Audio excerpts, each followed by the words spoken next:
This is Winnipeg Sports Talk Daily with Andrew Hustler Paterson and Michael Remis.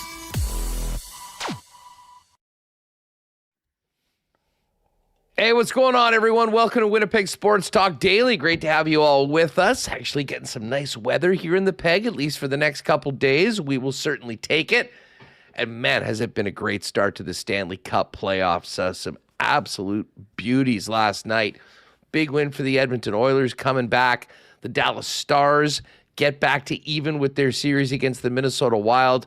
An absolute classic between the Sens and the Carolina Hurricanes. Go the way of the home team with only about half the crowd in the building to see it when it finally ended. And a very, very tough start to the playoffs on home ice for Sidney Crosby and the Pittsburgh Penguins. We'll get to all of that. We'll also welcome in our buddy Dave McCarthy from NHL.com and SiriusXM NHL Radio. Hit a couple of the teams that aren't in the playoffs. Leafs GM search. What's going on in Vancouver? As well as Dave with a bit of a tweet on Friday after Connor Hellebuyck spoke that got a lot of people talking, saying that wouldn't be surprised if Hellebuyck is not a Winnipeg Jet this year. We'll ask him about that a little later on. Sean Reynolds of Sportsnet and KNR fame will jump on the program, and we will get ready for tomorrow's Game 1 of the Manitoba Moose Calder Cup playoffs. Coach Mark Morrison joining us a little bit later on today on the show, and then we'll hit the lines and get set up for another big night in the Stanley Cup playoffs. Great to have you all with us. Shout out to you podcast listeners and everyone with us on YouTube. If you're finding us on YouTube, make sure to hit that thumbs up button and subscribe to the channel. We are live every day, 1 o'clock Central, Monday to Friday, here with 2+ hours of Winnipeg Sports Talk. Just before we bring in Michael Remis, I do want to thank all of our sponsors that make the show happen each and every day. Of course, the Winnipeg Jets and the Moose playoffs is on tomorrow night, Wednesday night, Sunday, all here in Winnipeg. Get your tickets. Should be a fun series to get things going if the big club isn't participating in a whiteout party. Also want to thank Princess Auto, Chud's Power Sports, Clean Line Plumbing, Heating, and Electrical, Manitoba Building Trades, and the Manitoba Federation of Labor, St. Vital Dental Center, Rollies Transfer, Uptown Alley, Manitoba Battery, Aikens Lake Wilderness Lodge, Breezy Bend, Royal Sports, Little Brown Jug, Boston Pizza, and we will get to a why not question of the day. And don't forget the Tri-Hospital Lottery is underway. Get your tickets today at trihospitaldream.com. Michael Remis and everybody in chat, welcome to the program. Remo, what's up? What's up, chat? Yeah, it has a lot of comments on yesterday's show, everyone weighing in on what's going on with the Winnipeg Jets and this upcoming offseason. That's going to be a big one for Kevin Cheveldayoff. But I got to say, I thought when the Jets season ended, I'd be like, great, I can take a couple nights off from watching hockey, gonna have some free evenings, work on some projects, whatever's going on around the house, spend time with my family. But no, NHL playoffs. How good has it been over the first couple days? The games last night were all amazing. Edmonton with a late comeback over Anaheim just when you thought, oh, it's not going so well for them. Dallas ties it up with Minnesota in a rough physical game. Oh, dude. Yeah. And then that game, it's a war. It reminded me, I was thinking a lot about Jets Blues last year, watching that series. Like, I don't know who wins this series, but I do know that they are going to pay a price to get 4 wins in that series, and that's going to be potentially very good news for the Colorado Avalanche. Yeah, and you already had Joel Eriksson Ek. You know, he missed that game with the injury from an elbow from Tyrell Myers. Trennan took the big clean hit from Blackwell. Was bleeding on the ice. That's a physical one. And Carolina, Ottawa, some great goaltending performances, double overtime, disallowed goal in OT. It's been awesome. Just crazy. I mean, let's just quickly hit these games from last night. And then a little later on, we'll kind of dive into the insanity that we expect tonight in Buffalo, game 2 between Montreal and Tampa, and the rest of the evening slate. Starting off with the earliest of the 4 games, Pittsburgh-Philly. What a disappointing start on home ice for the Pittsburgh Penguins. And they have gone ice cold at the worst possible time. And the crazy thing, it's sort of led by Sid. Sid, I think, has not scored now in 14 games. And I'm going to give a lot of credit to the Flyers, but especially Rick Tocchet. He has this team selling out and doing everything to prevent pucks from getting to the net. And Dan Vladar has been awesome this year. He had to make 2 saves in the first period.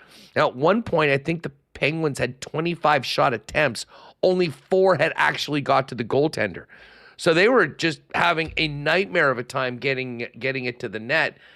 And their power play was absolutely impotent. And it really, much like Buffalo in the first game before Tage Thompson took over game 1 against the Bruins, when you're in these tight games in the playoffs and you cannot generate looks and chances and set up in the opposition zone on the power play, it just sucks all the life and momentum out of you, especially if you're at home. And that was what happened last night. And I thought the Flyers were really advantageous, led by Porter Martone. Beautiful backhand rebound goal to get the team on the board. Owen Tippett, the pass that he made on that second Flyer goal was just phenomenal. And the Pittsburgh Penguins were not able to do enough to make Dan Vladard's life at all tough. So I'm worried about Pittsburgh. Now, this is the sort of series, and I think the teams are evenly enough matched that it wouldn't at all surprise me if Pittsburgh went in and turned the tables. But the bottom line is, Remo, if we want to see more of these legends in Sidney Crosby and Evgeny Malkin in the playoffs moving forward, they have to win game 3. And they're going to need to be a heck of a lot better than they were in their first 2 games at home. Yeah, I see a comment here from Rihanna Alicia. If Pittsburgh used their regular home jerseys, maybe the series would be tied or Pittsburgh would be winning. We're seeing teams go with the 3rd jerseys, and Pittsburgh had a pretty good record in the regular season wearing those. Maybe that's why they chose them. But this mustard yellow, like monochrome jerseys, not it. Terrible pick. And that's why they're down. And Pittsburgh, it is kind of Connor agrees. Yeah. Connor's in chat. Pittsburgh was cooked the second they chose those jerseys. Yeah. I listen, I'm a guy that kind of is somewhat superstitious and don't like things. I'm not going to entirely blame the jerseys for these losses. I am going to say that Pittsburgh needs to play a bit better or a lot better, to be honest with you.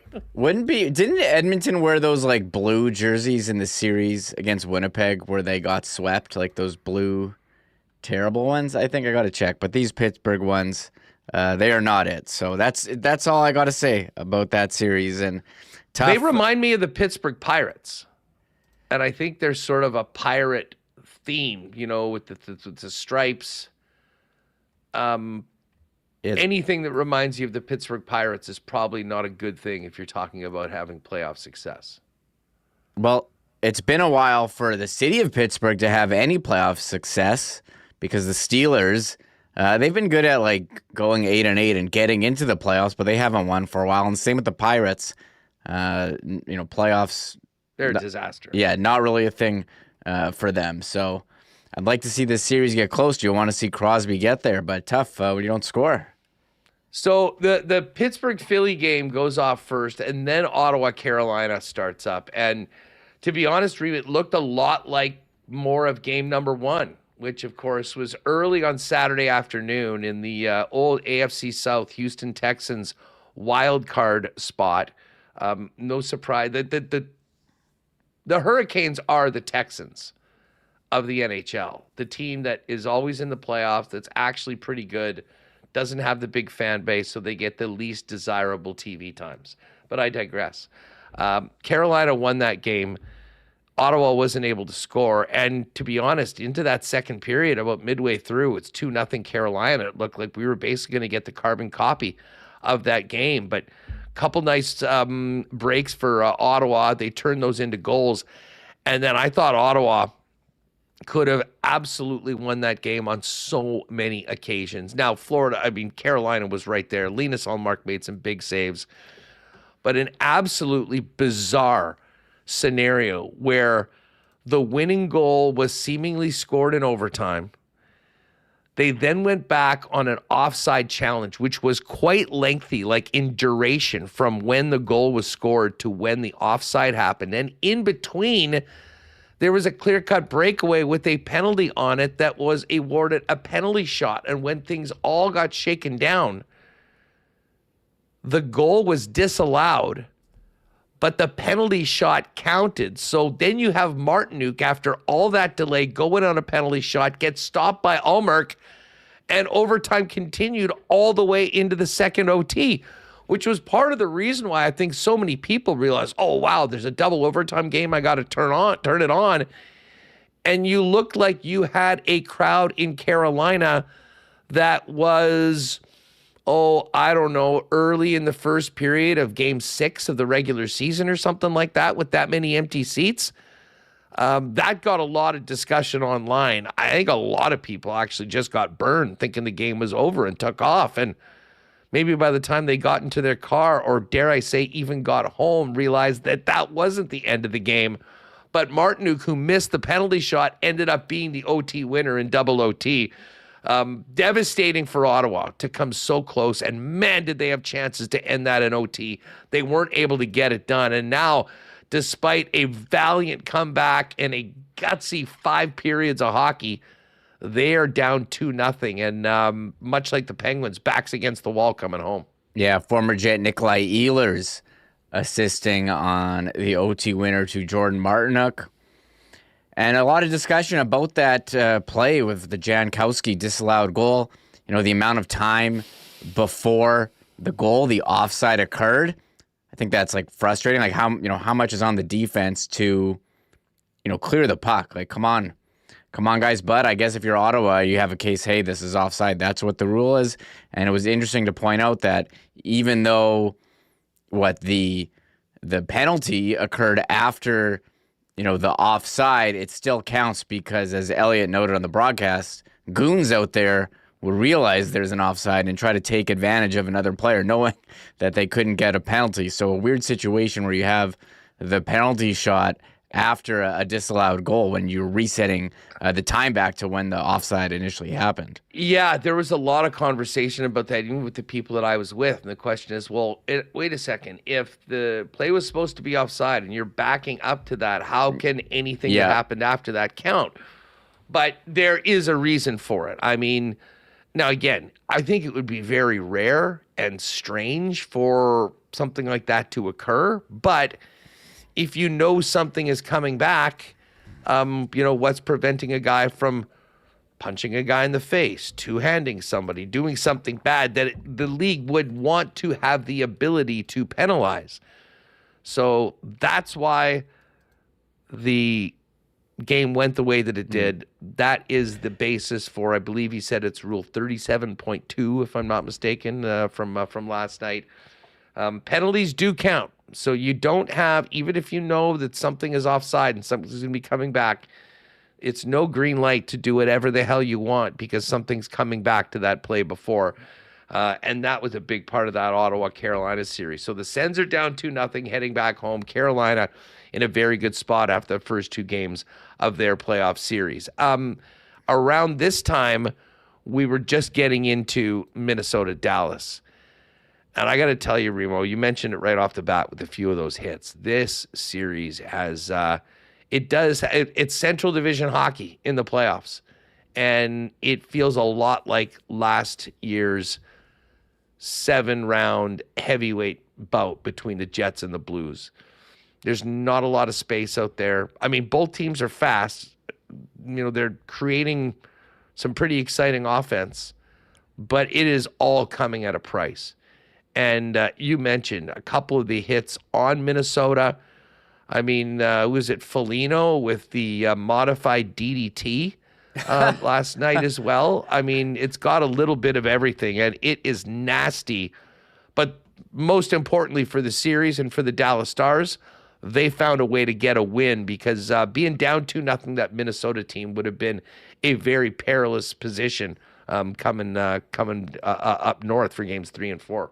Yeah, Marcus Foligno, big takedown there, modified DDT. I like that. That's the guy who punched Pierre-Luc Dubois in a scrum in the back of the head.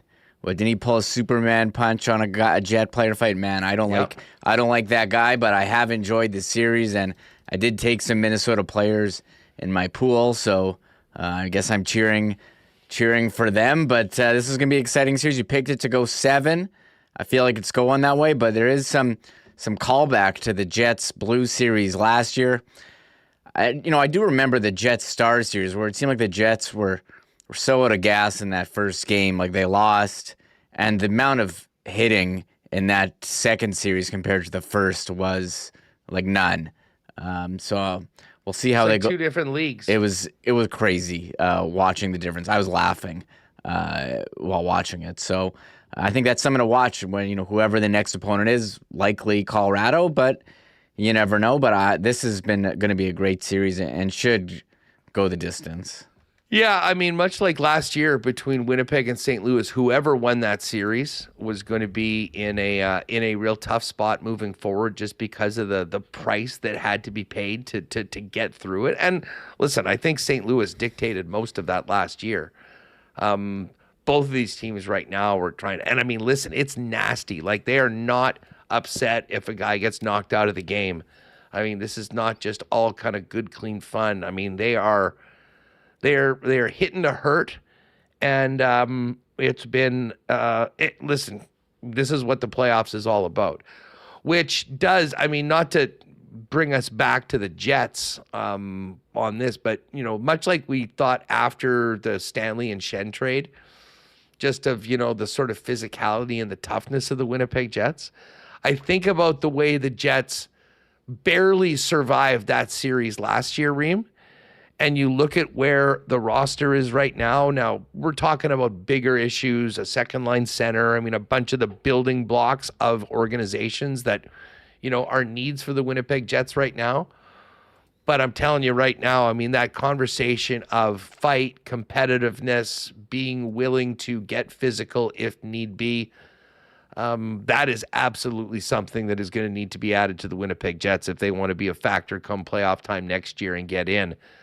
Because, I mean, outside of the Edmonton Anaheim game, which was a little bit of a different brand of hockey than the other series that we've seen, it is rough right now. We've talked about fighting sort of being back. It's not as much fighting right now, but there is fight in every single shift right now. And, that to me was something that was missing overall for the Jets this year. And listen, I'm sure it's hard to be like that 82 games a year. I'm not suggesting that. But as we've talked about, the type of player Winnipeg would like to have to come in to round out the roster, there's no doubt that this team needs, a few more dogs and a few more guys that are willing to dive into the trenches, if you will, especially at this time of year. Yeah, Minnesota's got some of those guys. Ryan Hartman is their first-line center. I don't like the guy, but he's an effective player. And they have Yakov Trenin, who's the hit leader in the NHL. So Minnesota does have that edge a little. We'll see about their injuries for next game. Zuccarello missed with an injury. Trenin got banged up. And on the Dallas side, we're still waiting on Rupe Hintz. I'm not sure if he's going to be available for Game 3. I heard somewhere that maybe he'd be good to go for Game 3, but I mean, I guess we'll sort of find out when he shows up and is able to play. You lose your number one center. That's going to put you at a big-time disadvantage. That's where Dallas is right now. But, hey, they were good enough to get the win last night. It's 1-1 heading back to the Twin Cities. The report from Leah Asimakopoulos, who was here last year covering the Stars for the Jets, says no further update on Rupe Hintz. Glenn Gulutzan said he's highly unlikely to be available for Game 3, and that was yesterday morning after the morning skate. This is the playoffs. Remember, if we were living and dying every day. Oh, is Josh Morrissey going to be available. Mark Scheifele, we're getting morning skate updates. Remember after he had the concussion from the St. Louis series? Bringing back all these playoff memories from last year that we're not making new ones. Watching these games, you see the crowds in Buffalo, and it's going to be nuts tonight. It's nice outside. I'm like, we should be having a whiteout party here, but unfortunately, we're not. No, we got a playoff game tomorrow with the Manitoba Moose taking on Milwaukee. We'll talk to Coach Mark Morrison a little bit later on today. The one other game last night was the beginning of the Edmonton-Anaheim series. Game number 1 in Northern Alberta. The Oilers get a 4-3 comeback win. Great start, 2-0. Terrible second period. They give up 3. They come back. But the biggest thing about this game to me, Reem, is that they were actually able to win a game. For the first time, if you can believe this, all season, where Connor McDavid did not have a point. Leon Draisaitl looked amazing. First shift, takes the puck end to end. He's back and ready to go. But it was Jason Dickinson and Kasperi Kapanen both with 2 goals to lead the Oilers back. And I'll tell you what, for a team that has been so top heavy and relied on their top players so much, this actually might be one of the best ways you could possibly start it, with the other guys getting in, new players getting involved and contributing, because you know that 97 is going to get his before it's all said and done. Yeah, it almost reminded me of when the Jets played the Ducks, where the Jets led a lot of the game, and then the veteran Ducks team just pulled away at the end, seemingly every game. And this is the Ducks' first time in the playoffs against an Oilers team that's gone to the Cup final, 2 straight seasons here. And impressive, I agree, that winning a game without McDavid getting on the score sheet, and the new guy, Jason Dickinson, scoring 2 in his playoff debut. We'll see how the goaltending holds up for Edmonton. I think that's a question for them. Can Connor Ingram be the guy? But a good start for the Oilers, getting the crowd into a huge frenzy there I thought, okay, we're headed to overtime. And next thing you know, Kasperi Kapanen takes a pass from Podkolzin and puts it home with, just under 2 minutes remaining. And we didn't, I was fully ready for a late one, and we didn't get that. By the way, and we're going to get into a little bit more with Rennie on some of the pickups that the Jets could use. I did have to dive in and look up how the Oilers acquired Podkolzin. Isn't nothing? 4th round pick in the middle of August. This is a guy that was a 10th overall selection, and Vancouver basically gave up on him and gave him up. And he's now 24. He's fit in perfectly with Leon Draisaitl. Draisaitl loves playing with him. And they've got him signed to an extension at 2.9 for the next 3 years. That is the sort of business that, when we're talking about filling out this Jet roster, you got to find a couple wins like that. And obviously, that topic isn't going anywhere anytime soon around these parts. And that's why you hear people say, well, it's so hard to trade for players. There's no trade clauses. Well, that's, we had Dave Poulin on years ago who said, hey, you can't get a no trade clause until you're 27 or eligible for free agency or after however many years in the league. And you see a trade like that where you get a second line player. How many goals did he score this year? 20? He had 19 this year, 19 and 37. Okay. Now, to be fair, he played that full season in 21-22. Out of the draft with the Canucks and had 14 goals and 26 assists. Not bad for a rookie, especially playing that young. 39 games next year, 4 goals. Then started going to the minors. 19 goals with Vancouver. 19 games, 0 goals. Played more in Abbotsford. And then at that point, they said, okay, we're done with this guy. And they move off him for a 4th round pick. And now he's found a home in Edmonton. I don't know if that's analytics or that's scouting or knowing what you're looking for, but you have to be able to find these diamonds in the rough. Pittsburgh did it with Chinakhov from Columbus, a former 1st round pick. They traded a second and a third and Danton Heinen. So it wasn't totally nothing, but that's a 24-year-old player, again, former 1st round pick who's fit in quite well in Pittsburgh. So these trades are being made for young players who can make an impact. And so maybe the Jets got to be able to find a team looking to punt for pennies on the dollar from a first-round pick, which isn't always needed. But those are great examples. I mean, of two guys that are, Chinnikov, obviously in Pittsburgh, haven't done a lot so far in the playoffs, but he was very productive for them since getting him into the fold from Columbus. And Podkolzin, the people in Edmonton absolutely rave about him, and maybe no bigger fan than Leon Draisaitl of him. And by the way, 2 big assists last night to get things going for the Edmonton Oilers. All right, we've got Sean Reynolds coming up in a bit. First up, though, Dave McCarthy is going to join the program. That is coming up right away, right here on WST. Hey, Bob, you hear the news? I can't listen to the news, Daryl. This is different. Oh, it's so negative. Not this time. Manitoba's got these new jobs agreements. And when the government builds things like new schools and hospitals, they'll hire Manitoba workers first. Really? Creating good jobs with union standards and more apprenticeships for Manitobans. And we'll get rid of those out-of-province license plates on job sites. Keeping our money working for Manitobans, eh? You betcha. Well, that's how it should work. I knew you'd like it. A message from Manitoba's Building Trades and Federation of Labor. Spring into good times at Uptown Alley and eat, drink, and play at the most fun spot in the city. You'll enjoy 5-pin bowling, 10-pin bowling, a state-of-the-art arcade, and good times playing laser tag as well. And in addition, Uptown Alley features incredible food and drink options at their bistro.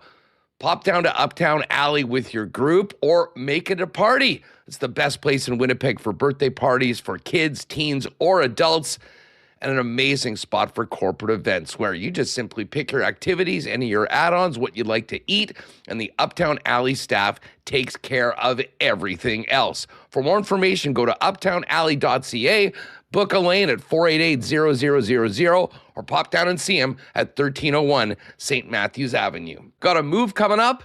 Lean on our friends and longtime sponsors at Rolly's Transfer, the most trusted name in moving and storage in Manitoba.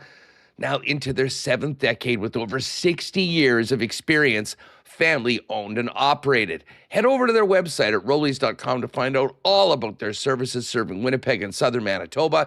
In the top right corner, you can click on Request an Estimate. Use the promo code WST for a special discount on moving services and moving supplies, and then simply let them know when you're moving, where you're moving to, and what needs to be moved. And the friendly staff at Rollies will turn it around quickly and get you a great quote to get you locked in for the white glove treatment that they've been famous for now for over 60 years in Winnipeg. For all your moving needs, make it Rolly's Transfer, the most trusted name in the game. Find out more and request an estimate today on your next move at rollies.com.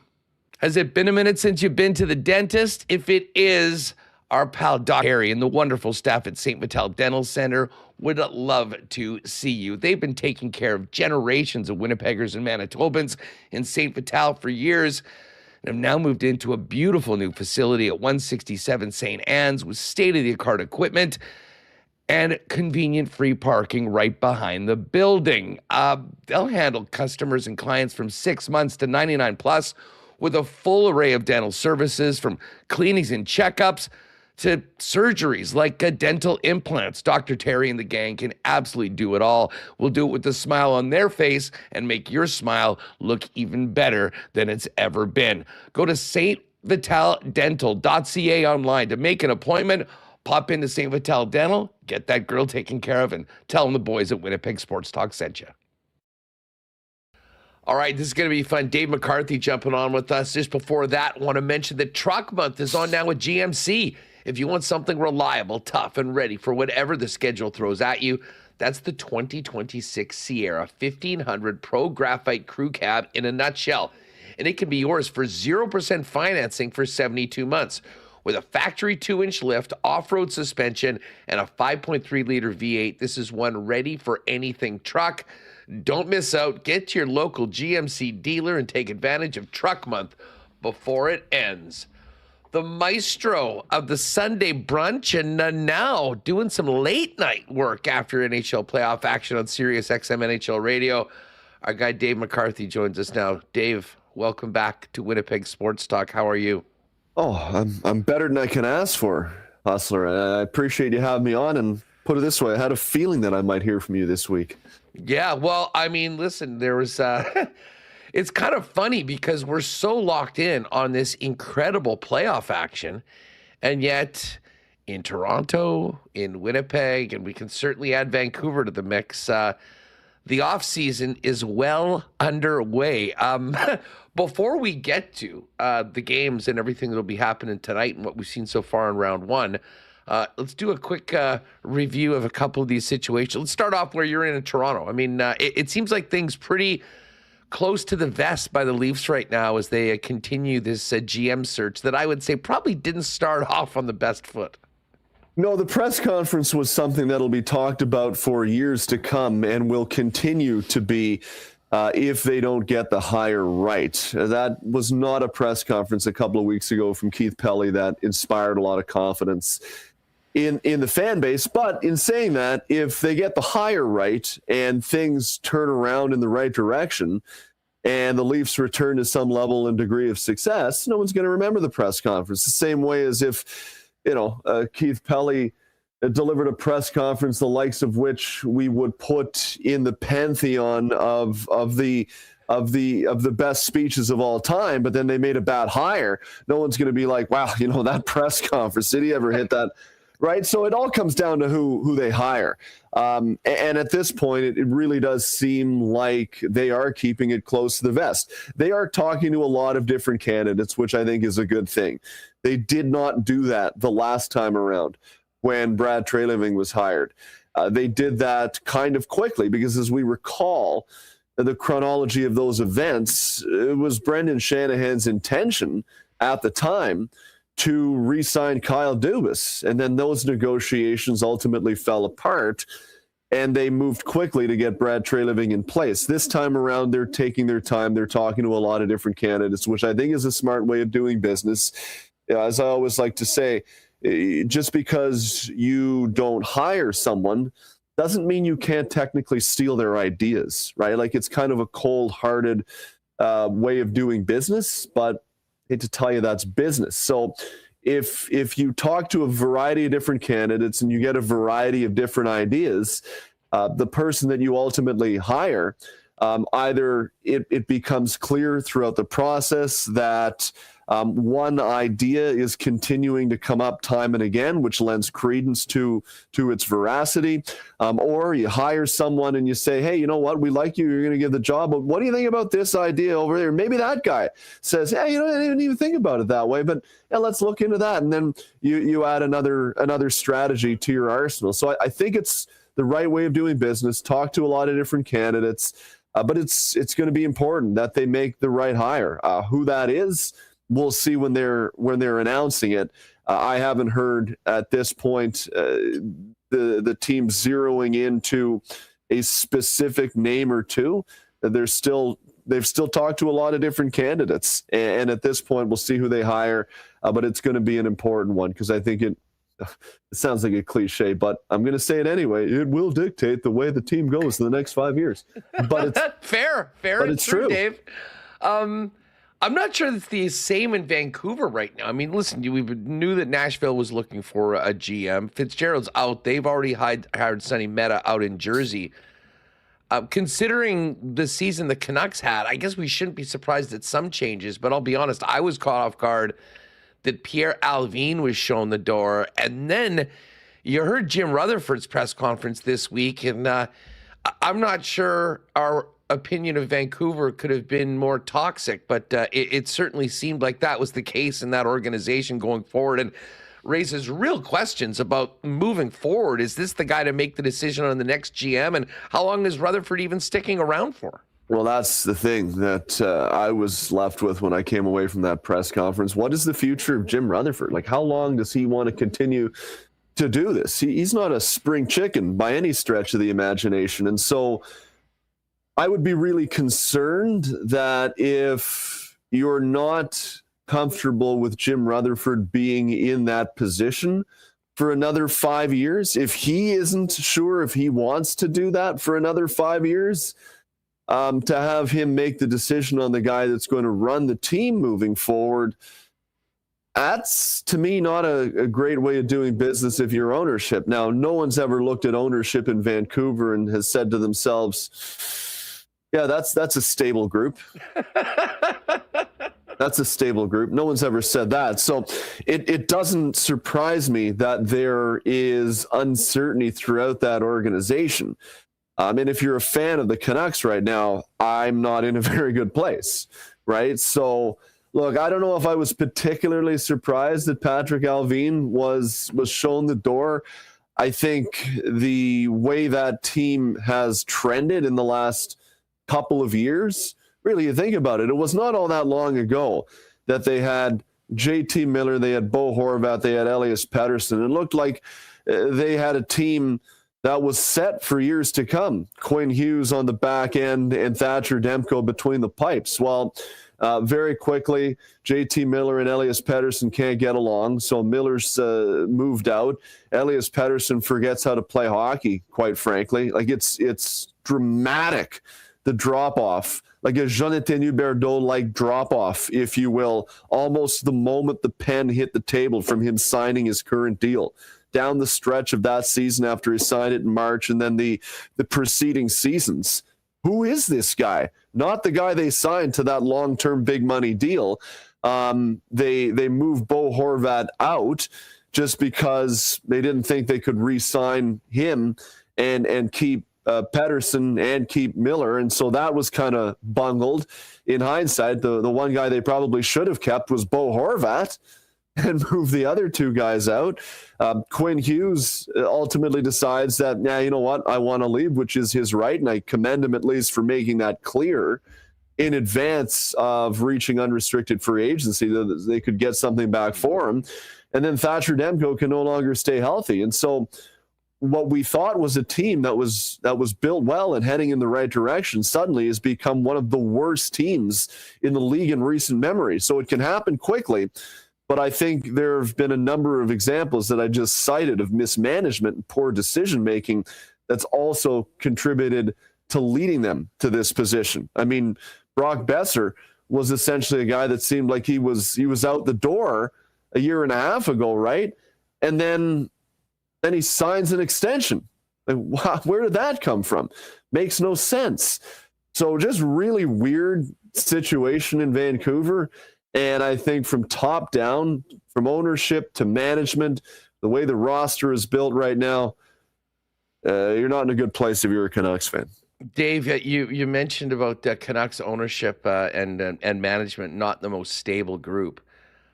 Despite not making the playoffs this season, I would argue that maybe the most stable spot in the entire league is right here in Winnipeg with Kevin Cheveldayoff, who's been the only general manager in the 2.0 era.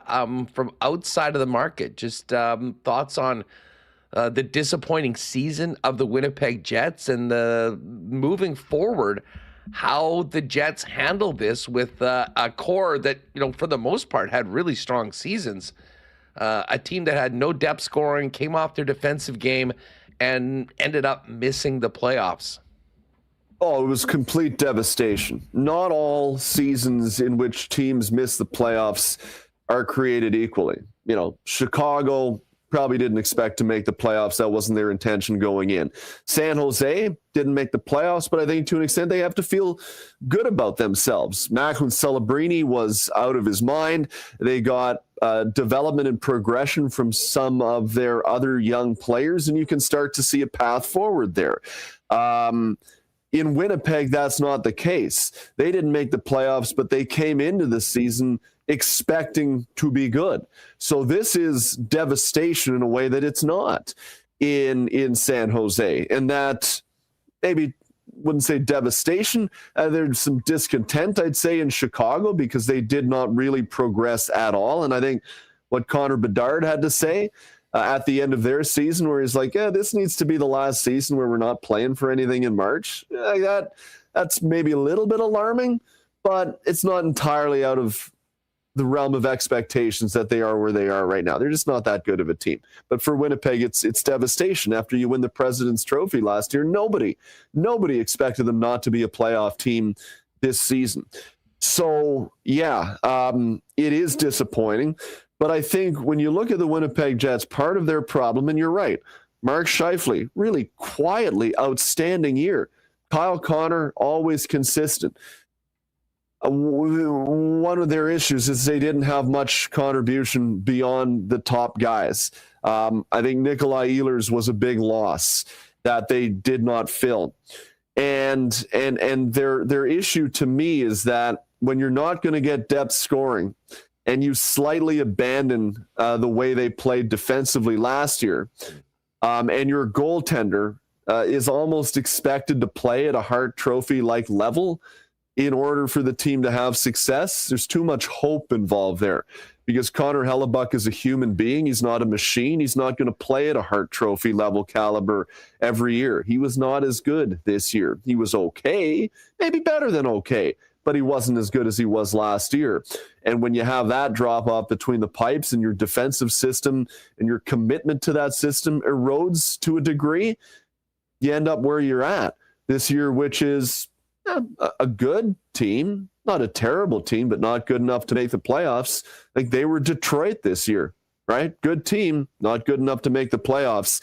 And that's concerning, especially for a guy like Connor Hellebuyck, who I think made his thoughts abundantly clear at the locker cleanup. Let's get into that because, and you know, it was funny because we were doing the show live as this happened, and we kind of go and read some of these quotes that were being transcribed by Connor and the rest of the guys down there. And it's sort of like, whoa. Now, I will admit, when I actually watched and listened to it in its entirety, I got maybe a different feel than I did just at first blank of reading some selected quotes. But overall, it was very clear that nobody should be pleased with what happened this year.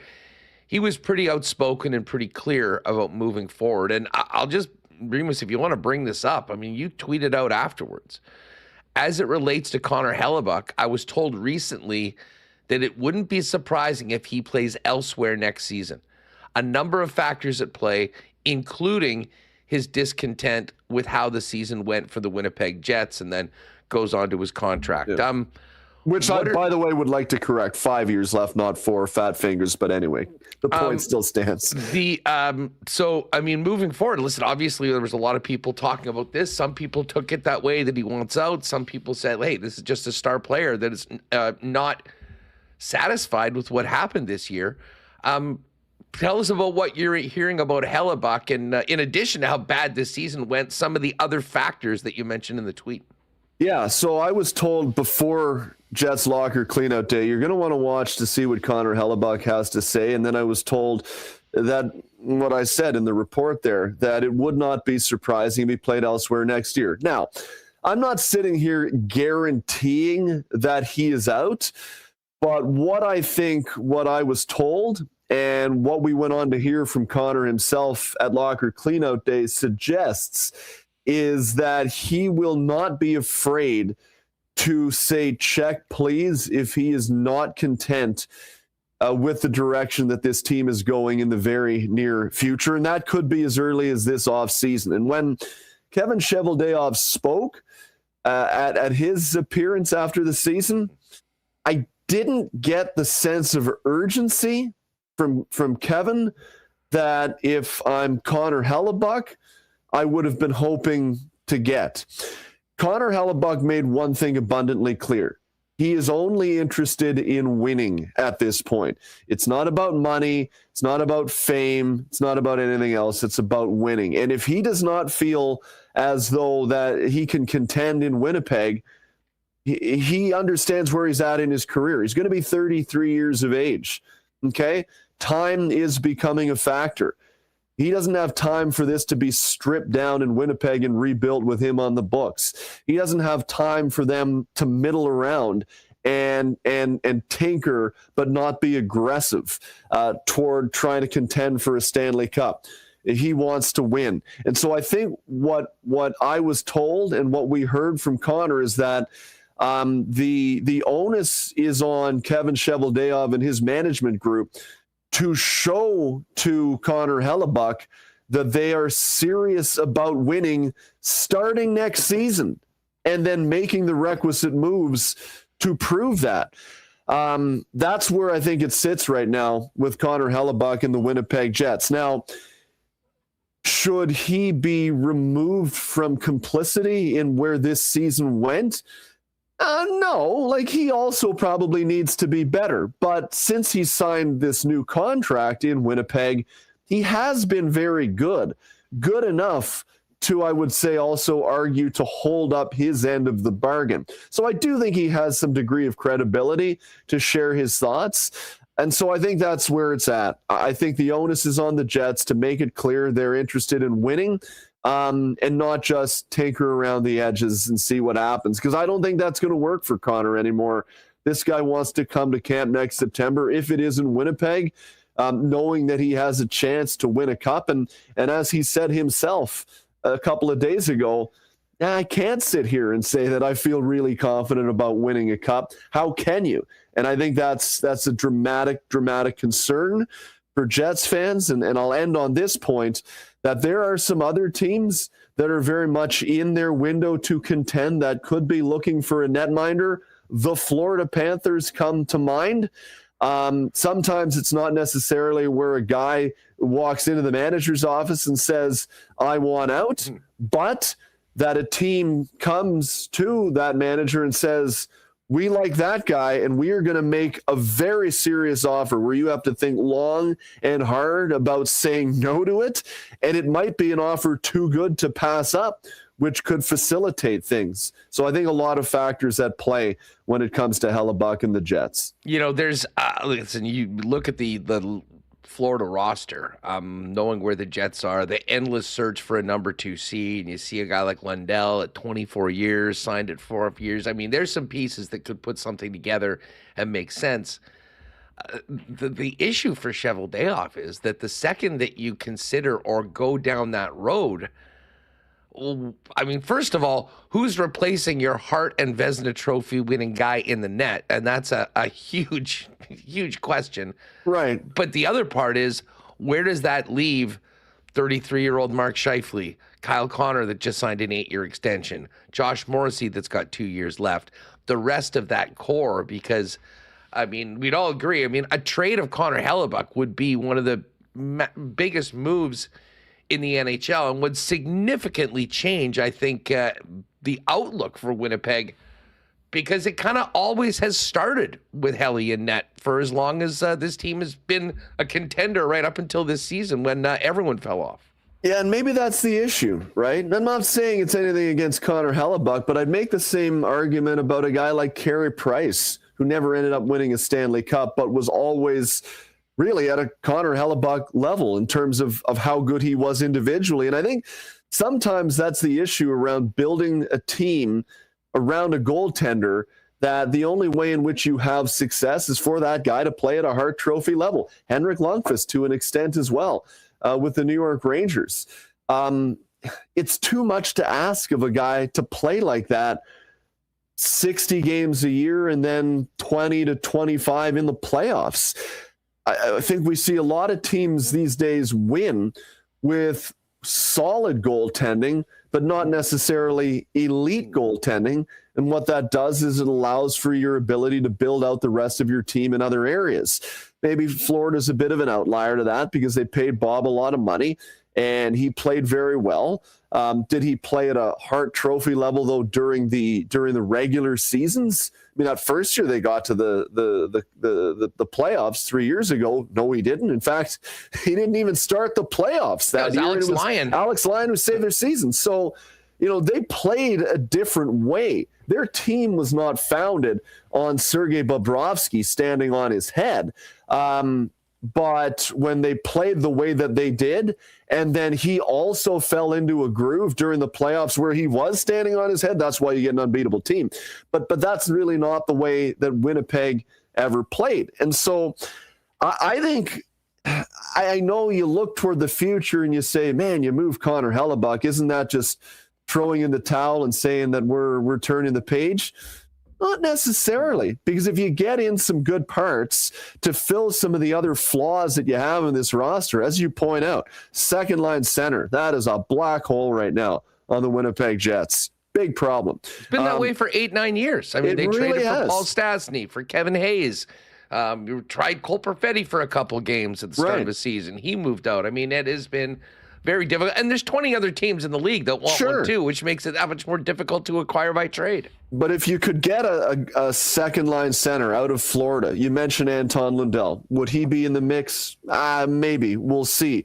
But if they would be willing to move on a guy like that, whether it be him, whether it be maybe an Eetu Luosterainen, who maybe Winnipeg feels he's a guy that could elevate from the role that he's playing in Florida. I know Paul Maurice feels as though he's a guy that could probably take on more. He said so last year, and he said we're lucky to have him in that role. So they've got some options there, maybe a wealth of talent in that particular role where one of those guys could be expendable.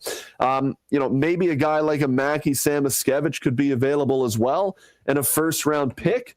That'd be really interesting. A guy in Samoskevich who could maybe fill another one of those holes that I think they have in the top six that's been left open by Nikolai Ehlers, and then go out and get a good goalie.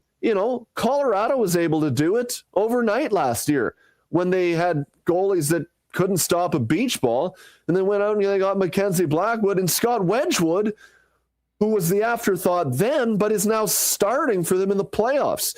You can get serviceable net minding, where if your team is built so that all you ask of your goalie is to stop the ones that you need to stop and maybe mix in one you're not supposed to every now and again, you can win like that. You can win like that, especially if you build out your team to fill some of the other holes that the Jets do have. Because when you look at this Jets team, they got two holes in the top six for me immediately. Their D is fairly sound. Like, I don't really have too much of an issue with their D. You can always add depth and that, but Josh Morrissey is a pretty good starting point. Dylan Sandberg's been a good player. Dylan DeMello's been a pretty consistent guy. Colin Miller's been a pretty consistent guy. And they're okay there. It's up front that, to me, they have big problems. Depth scoring, stability up the middle of the ice. And then if you bring in those guys, it bumps everybody else down the lineup. And then a guy like Adam Lowry is probably playing in a spot that suits him a little bit better. So that's how I see the potential of the Connor Hellebuyck situation going. It wouldn't necessarily be doom and gloom if they move on from him. I'll say this, and we've seen Chevy pull rabbits out of his hat when forced into really difficult situations, i.e. the Laine situation, and then trading Dubois to the Kings. That's turned out really well for him.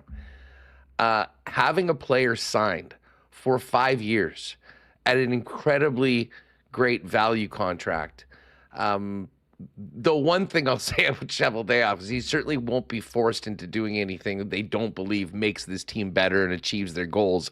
And having that contract certainty will be big. And that will be something. That's the reason why I think you immediately look at Lundell. There are a bunch of players I'm sure they'd love to get, but they're not going to do this if a guy does not have term on his deal because of some of the issues that they've had. Like Luosterainen, really nice young player. He's got 1 year left at $3 million, and then he's a UFA. Like, unless there was some sort of an extension on that, you're not trading Connor Hellebuyck for 1 year of a guy that can come in and fill a hole, and then you're right back to square one. So certainly it'll be something that we're paying close attention to throughout this offseason now that we are all in offseason mode. Dave, before we go, a couple nights ago, Game 1, Buffalo and Boston. You're in the GTA. Could you hear the chaos from Buffalo where you were at? What a scene before, after, and my God, during the clean crowd noise of that Buffalo winning goal. It literally sends chills. Just thoughts on the scene down the highway after 14 years watching the playoffs on TV. Oh, I think there was a minor earthquake in my part of Etobicoke. There might have been. That was incredible. I've never quite seen a preliminary crowd pop for an assist prior to the goal going in. That was insane. What a crowd they are in Buffalo. They know their hockey, and man, the good people of North Tonawanda deserve something nice. Yes. And finally, after 15 years, they're getting it. They showed up to live up to that moment, and you can't help but be happy for that group. And I think the thing that I love the most was that when they were doing the watch party in, that area around the building there in Buffalo. I don't know if you've been, but they got this like big open area. It's kind of under the highway. It's like kind of a gritty area, but that's Buffalo, right? And so they're doing their watch party, and they got the barrier up, and then the goal goes in. Everybody loses their mind. The fellas fall over the barrier, as one does in Buffalo. There were no card tables to jump through, but I guess that's the thing for the Sabres. And instead of, I'm like, oh my God, storm the building here. No, everybody just kind of calmly gets up, and they're helping to lift the barrier back up, and they're high-fiving the security guards. So, and the snow falling in the midst of this celebration, I don't know. That was as wholesome as you can get. I think you just couldn't help but be thrilled for those people, and I can't wait to see what happens here in Game 2. You wait that long, then you have to wait that long in the game, and then suddenly, before you know it, what's the old line?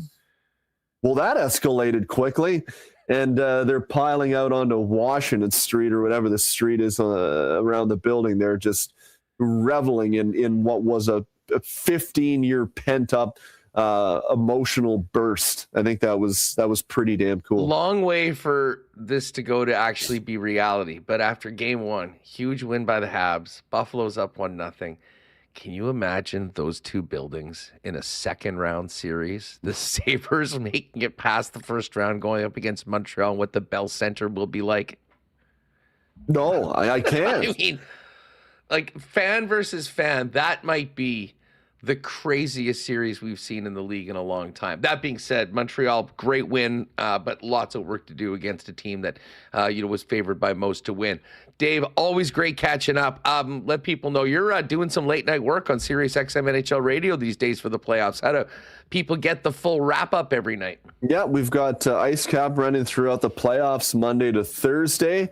I'm doing 2 nights a week, and then we've got Sunday brunch at 11 a.m. Eastern on Sunday.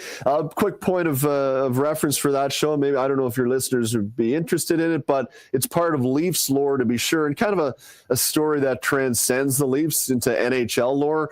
You remember the Bill Barilko story in 1951, where he scores the overtime winning goal, goes on a fishing trip that year in Timmins. Unfortunately, plane crash, passes away, and then the Leafs don't win the Stanley Cup again until his plane wreckage was found in 1962. It's the 75th anniversary of that incredible story. And Steve Paikin, who has been a longtime journalist on TVO here in Ontario, has written and produced a documentary where they've traveled up to the crash site.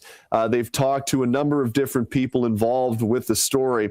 They're putting the documentary out later this year. I've got Steve on the brunch this week to talk about it, and I can't wait to hear some of the things that they've discovered and figured out about that story. That, man, I don't know, you don't have to be a Leaf fan. You don't even have to be a hockey fan. You just have to be a fan of history to be captivated by it. So I'm really looking forward to that conversation and seeing if we find out anything new that I didn't already know. Dave, you're the man. Always love catching up. It is a little quieter in our respective cities right now, but the playoffs are well underway, and sounds like lots of offseason to get to, which we'll stay in touch on. You be well. Thanks for doing this, and have a great show, and looking forward to the bit on Barilko. That should be phenomenal. Yeah, thanks, buddy. Always good to be on with you.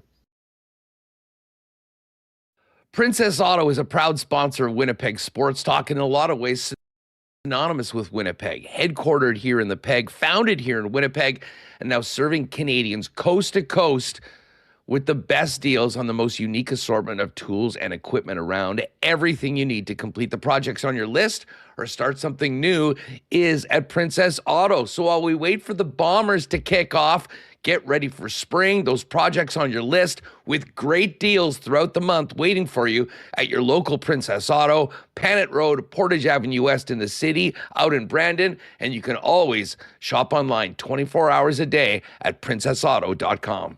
Spring is just around the corner, and our friends at Chud's Power Sports up in Gimli, Manitoba's power sports superstar, are ready to get this snow out of here. But before we do that, great end-of-season deals on sleds and snowmobiles that you can check out. But as we get excited for the snow to leave, great preseason deals on motorcycles of all brands, the best in ATVs and side-by-sides, not to mention golf carts for the summer up ahead as well. And it doesn't stop there. Amazing RV options for you to take advantage of the summer, and so many options when it comes to boats as well, in addition to outboard motors from Suzuki and Mercury.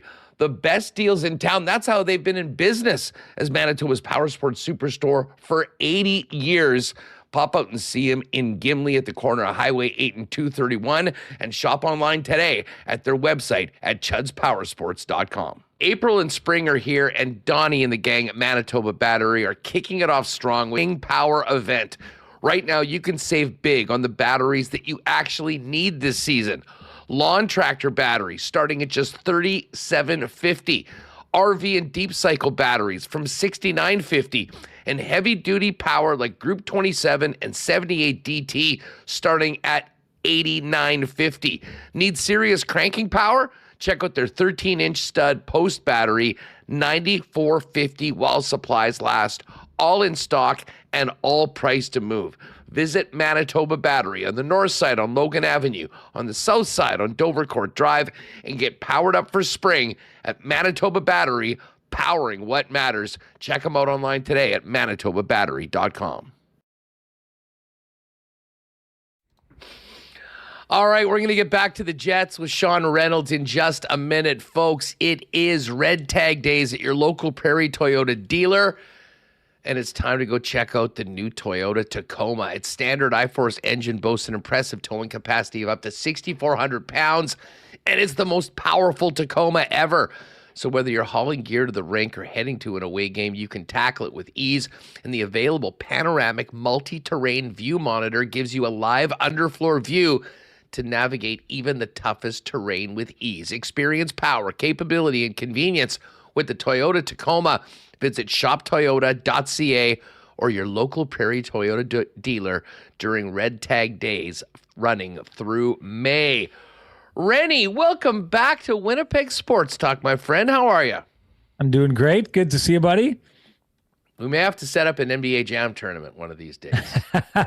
Yes. Incredible prep session between us for this segment, which involved going through all of the rosters of the original NBA Jam. What a trip down memory lane that was. And, speaking of trips down memory lane, we unfortunately had a trip down memory lane of 82 disappointing games for the Winnipeg Jets yesterday with the coach, Scott Arniel, and the general manager, Kevin Cheveldayoff. I mean, we'll talk more big picture as well as the playoffs, but just quickly, takeaways from yesterday and what you heard down at the Matt Frost Media Center.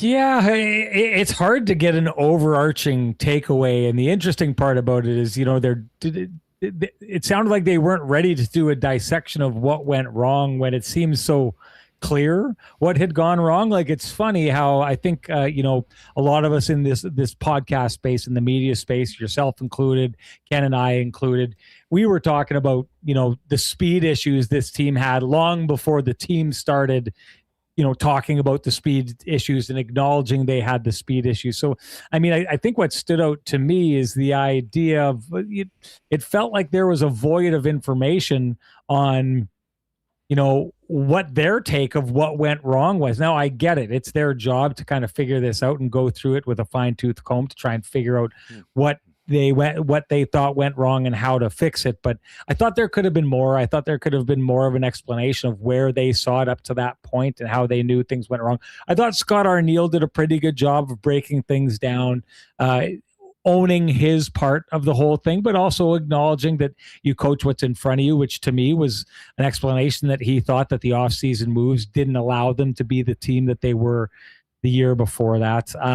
It's funny. Just this is almost a little bit of a side note, but was watching that Ottawa Carolina game yesterday and seeing Ehlers rip around there and set up the winner in overtime. I just thought to myself, man, what a devastating blow to have lost that player. I know I'm going back in the Wayback Machine because I think it was before last year you needed to fix the Nick Ehlers issue to make him stick around. But what a colossal mistake it was for the organization to have not been able to keep that player and to go beyond that if you weren't able to keep him to try and get something back, because boy, oh boy, he looks like a whole lot of what the Winnipeg Jets could have used this year and definitely what they were missing this year. Oh, listen, I mean, there's no way around it. I mean, the loss of Nikolai Ehlers was the biggest hit to the team in an offseason that was not kind to them, and it was very clear that the players that they added into the mix were, just not able to deliver anything close, even combined, to what he did as a single player.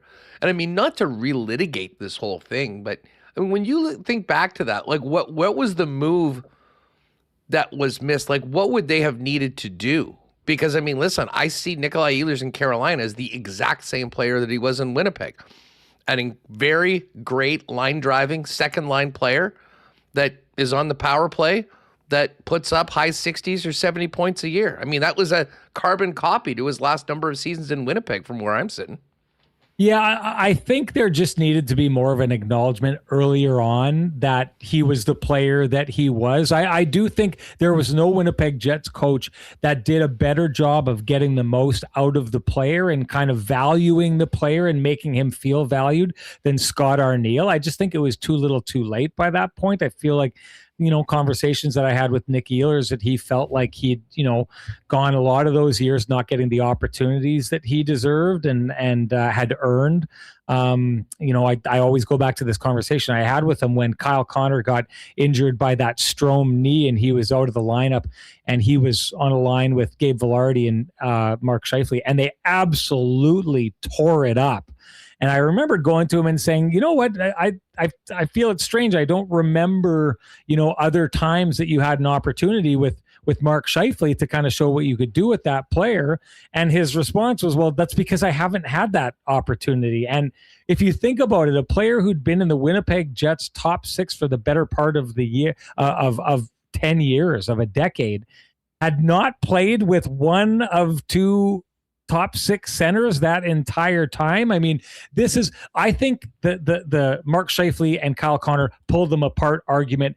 I know it kind of came to a boil this year. I actually think it was less of an argument this year because without those two combining to do what they did, there's just absolutely nothing that this team has really going for it. But there used to be an argument that there were players that could be moved around and tried in different kind of formations to see what more you could get out of it. And I think that, Nick Ehlers was the victim of that. It's funny that we kind of start off talking about there and watching what he was doing last night, because that Scheifele Connor and the hesitancy from Arnie to even try something different, especially as the season went down the toilet with that 11-game winning streak, was a topic yesterday. And I do wonder whether the coach, at a certain point, you're the coach and you make the decisions and you can't really put it on to anybody else. I mean, he said the lineup card is his and, he decides to do that. But I do wonder, and this has been something that's been said for a long time, I mean, is there an unspoken agreement or pact? I mean, he did, what was it that he called at one time?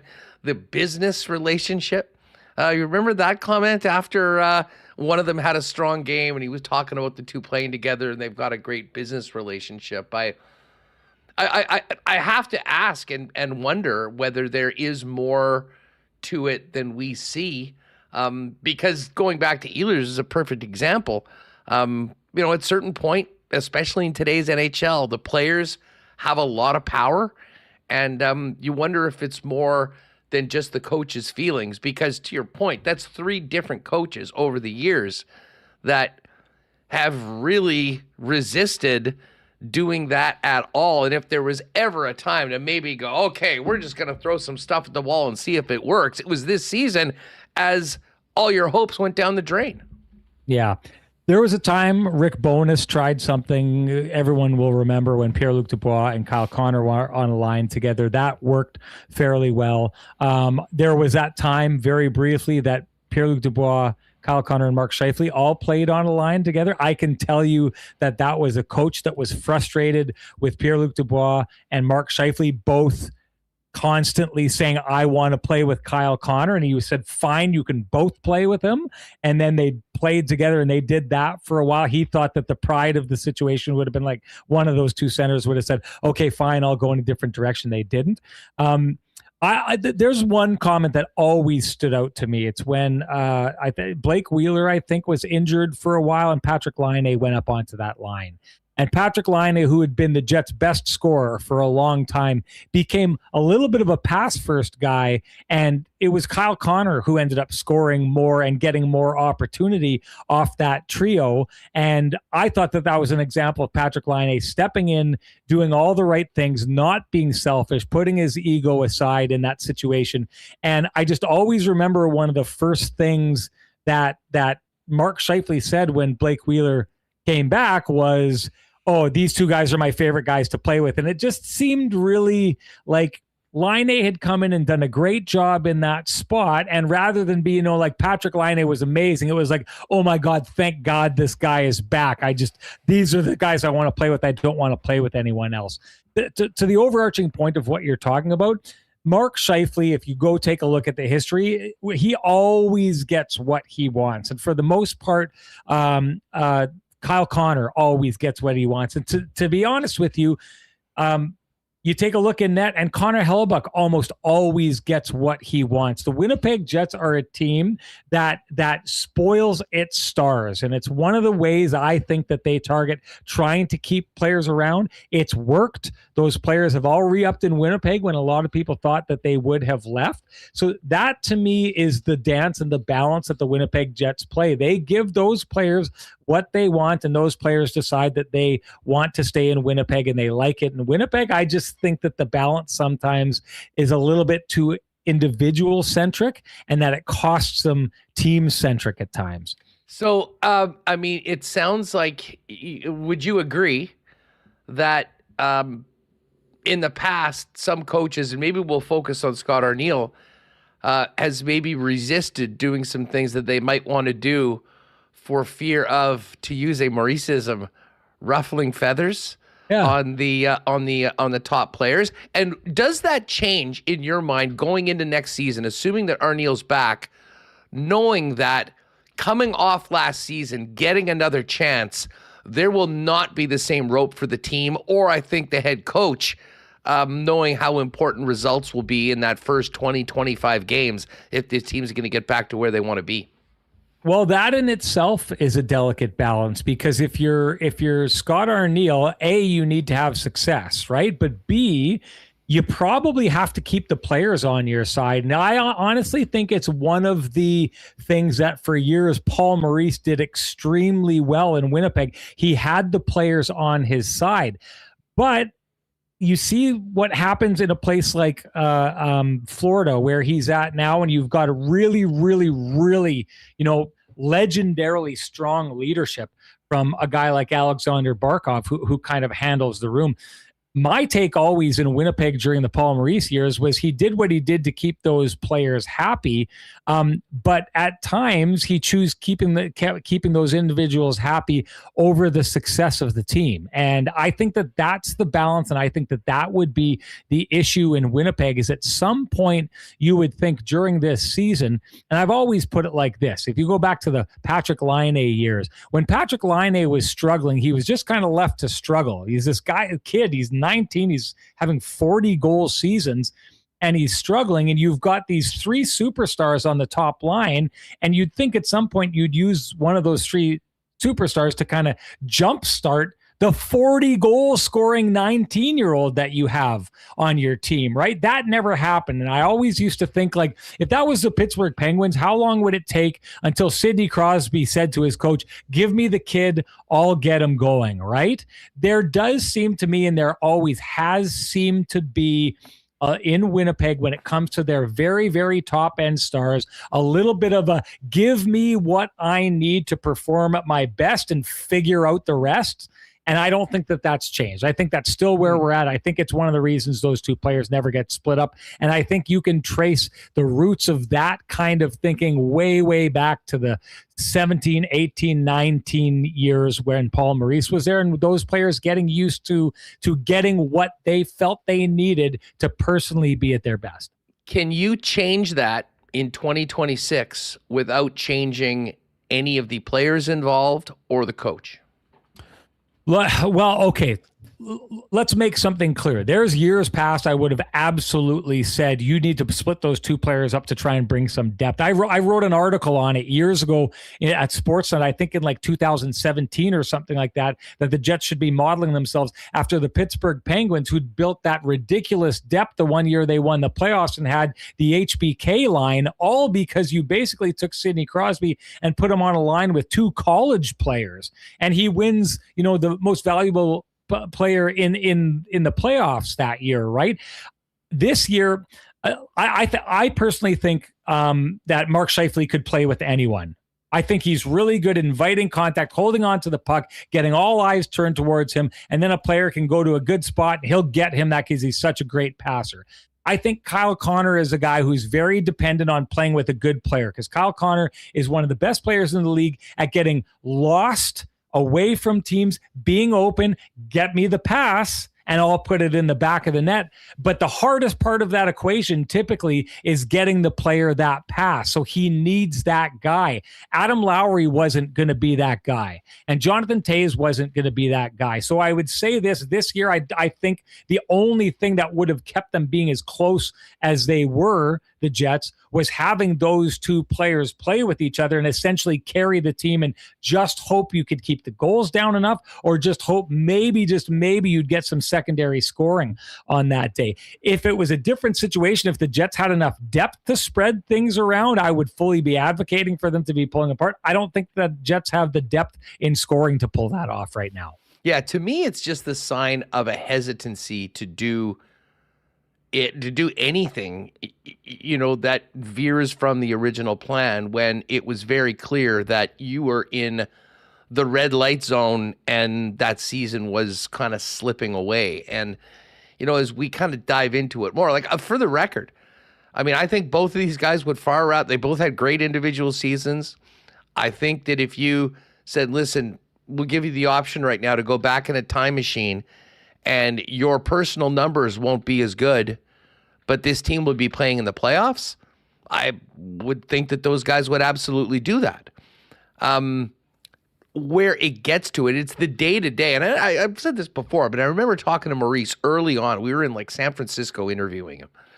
And this was outside of the interview, and I was sort of picking his brain. And I said, hey, just, coaching, you've done this for a long time. How much of it is X's and O's and putting the game plan together, and how much is it of being like a psychologist for your team? And he said a lot more than you'd think of the latter. And handling players, and maybe in Winnipeg it's a little different. I do know the organization does everything they can to keep their guys happy, and to their credit, they've done a really good job at that.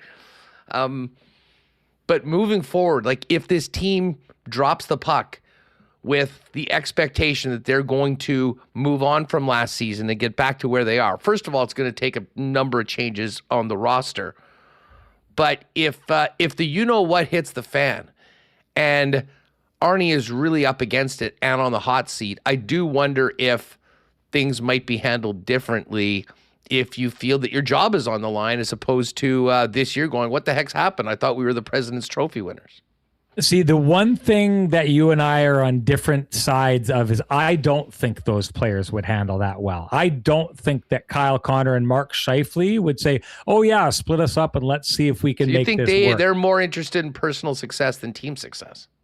Well, I think that they believe that team success comes from them having personal success. And I do think that like star players think that. But if you take a look at the history of the Winnipeg Jets, we have almost zero examples through the bonus years, through the Arneal years, and through the Maurice years of players doing exactly that. They have always taken their three best players and put them on the top line. The biggest diversion from that was maybe a little bit in the PLD years, and they did it for a little bit, but not that often. And then this year, when they took Gabe Vilardi off the top line and tried to make him responsible for trying to get some things going. So I don't think those players would handle that well. I don't think those players would be happy. I do think that there's an individualism to all of the, well, I don't think it's like that with Josh Morrissey, but with the Winnipeg Jets Stars, look what we heard from Connor Hellebuyck in his postseason. He said, I love Winnipeg. I want to win here, but players don't want to come here. And if this team isn't doing what it needs to succeed, because my goal is to win a cup, then I'm going to have to reevaluate. Connor Hellebuyck basically said out loud, look, we need to try and win the cup. And if we're not going to win the cup here, I'm going to go somewhere else to do it. That doesn't sound like a guy who's saying all for the team. It sounds like a guy who says, I have individual goals that I'm trying to get to, and one way or another, I'm going to get to them. It's not, I've got these team goals first. Yeah, but that is a team goal. Like a Stanley Cup win is a team goal. He's not saying, I need 2 more Vezinas and a Hart Trophy. He's saying, my goal is to win the Stanley Cup, which is by definition a team victory. And I'm telling you, in his case, it is an individual goal that just happens to be able to be shared with his team. You understand what I'm saying? Well, do you get it? Like, for him, the most important thing for Connor Hellebuyck is going to be able to say at the end of it all, I was a goaltender who won 3 Vezina trophies, a Hart Trophy, I got an Olympic gold medal, and I've got a Stanley Cup. When he wins that Stanley Cup, his team wins it too.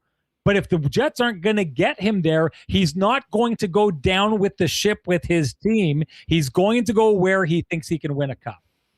Yeah, and listen, I mean, I want every single one of my players to have their number one goal is to win a Stanley Cup. I mean, isn't that like I would be far more concerned if it was the latter. I'm not saying it's a bad thing. I'm not saying he should not want to win a Stanley Cup. But I guess what I'm saying is, and I used to feel this way a lot through the Wheeler years as well. And I understand it. The mindset of a superstar is I need to get my team there. So put me on the ice. So do you remember that year, Huss, when the Winnipeg Jets were putting Mark Scheifele and Blake Wheeler out on the penalty kill and the power play, and the power play would never come on. It would be on for 2 minutes, and they'd be on for however many minutes a night. I have no doubt that those players thought this team will do best if we succeed, and I'm going to go win it for them.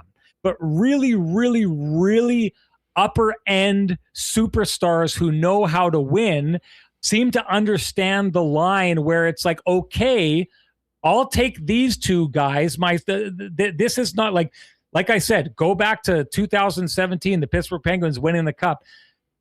Sidney Crosby goes with 2 college players so that he can leave Jake Gensel for Malkin, and then you can have Phil Kessel and the rest of those guys on that third line. He knows what it takes to win. He's still going to keep having individual success, but he knows when there's a part to cut that off and share it around so others can have success, so the team can get there.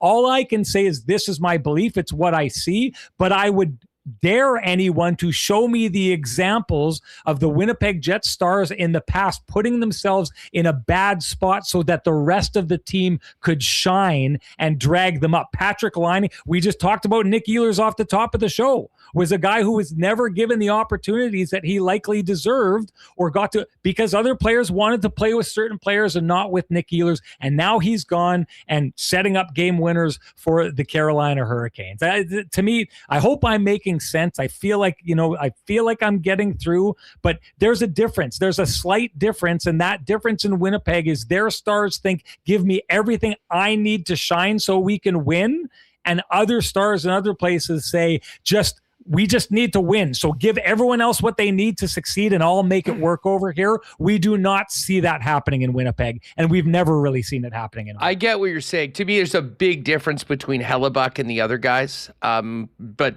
it's basically the nature of the job and what you're judged on. Exactly. It's an individual. Right. Just before we go, and I know you've touched on this, and folks should check out, there has been some additional K&R content, which is up at the YouTube channel and on the podcast. But you just mentioned Hellebuyck. It's been sort of funny seeing the takes of different people on their reaction to what Hellebuyck said. from, much ado about nothing. The guy's just basically shooting straight. This is a really disappointing season. He expects changes. Who wouldn't in this situation? To this was a guy that was calling for the general manager and the coach to be fired. What you were there, Sean? I mean, how did you see Hellebuyck's end of season address?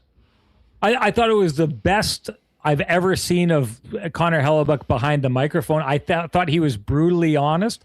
I don't think that I know there's a lot of people who think, people are reading into things and whatever. I don't think there's a need to read into it. I think he was extremely honest. Like, he came out, he said he loves Winnipeg. He loves the fans. He loves this city and being here. He's frustrated that other people don't want to be here. He thinks that he was part of the problem, but he also pointed out a part of a problem, which we did on the Hockey Night in Canada broadcast about 2/3 of the way through the season, that the Winnipeg Jets allow more than most teams in the league screened and tipped shots, which make it hard for him to do his job. So he said, I'm part of this, but also my team is making it hard for me to do their job.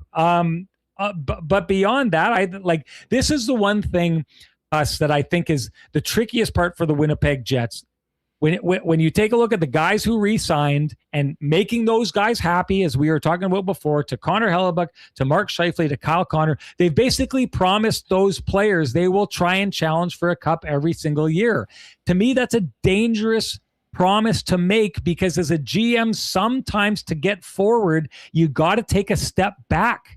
As sometimes it's not always just a direct straight line forward. It's the offseason. Let's go get all the best possible players we can and move all the resources we can out the window and let's go at it. I don't know that that's a smart idea at this point, but to me, that's what Connor Hellebuyck was calling for. We need change, and we're trying to win a cup, and we're trying to win a cup right now. And let's not shy away from the issue. He's 33 years old. He knows he only has a certain amount of time to do this. So what I heard from him was, I stayed here on the promise that we were going to keep trying to win. I thought that we could win here. If we can't, and if we start making the kind of moves that look to me like we're not trying to win right now, I need to reevaluate, which to me means I need to think, if I'm going to win a cup, I need to go win it elsewhere. I thought he was very, very obvious. I don't think he's calling for the coach to be fired. I don't think he's calling for the GM to be fired. I don't think he's saying I'm leaving town right now. But I do think he's saying we need to figure this out. I'm not going to be staying with a team that starts missing the playoffs from here on out. He's not Sidney Crosby. He's not going down with the ship. He's leaving the ship for the fastest ship he can find if he sees that this ship is sinking. Well, Sid stuck around to make it through, but their ship is sinking in the playoffs right now. Big night of action tonight. Speaking of playoffs, the Moose are in the playoffs. We're going to talk to Coach Mark Morrison in just a second. Randy, thanks so much for doing this as always. We'll catch up soon, pal. Appreciate you.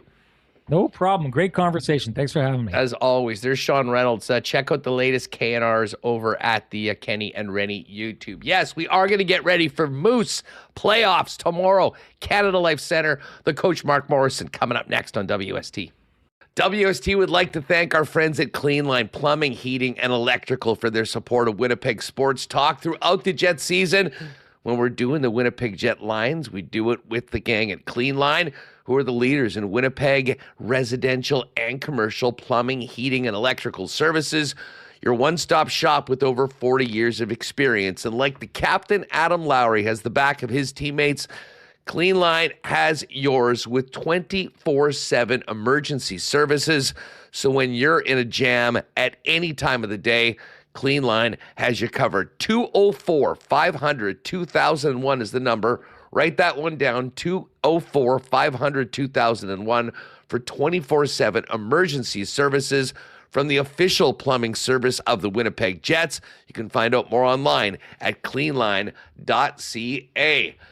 Spring is here, and it's time to get down to Winnipeg Sports Superstore Royal Sports at 750 Pembina Highway to get ready for it. The bike shop is open with incredible selection of bikes, including e-bikes that you'll want to check out.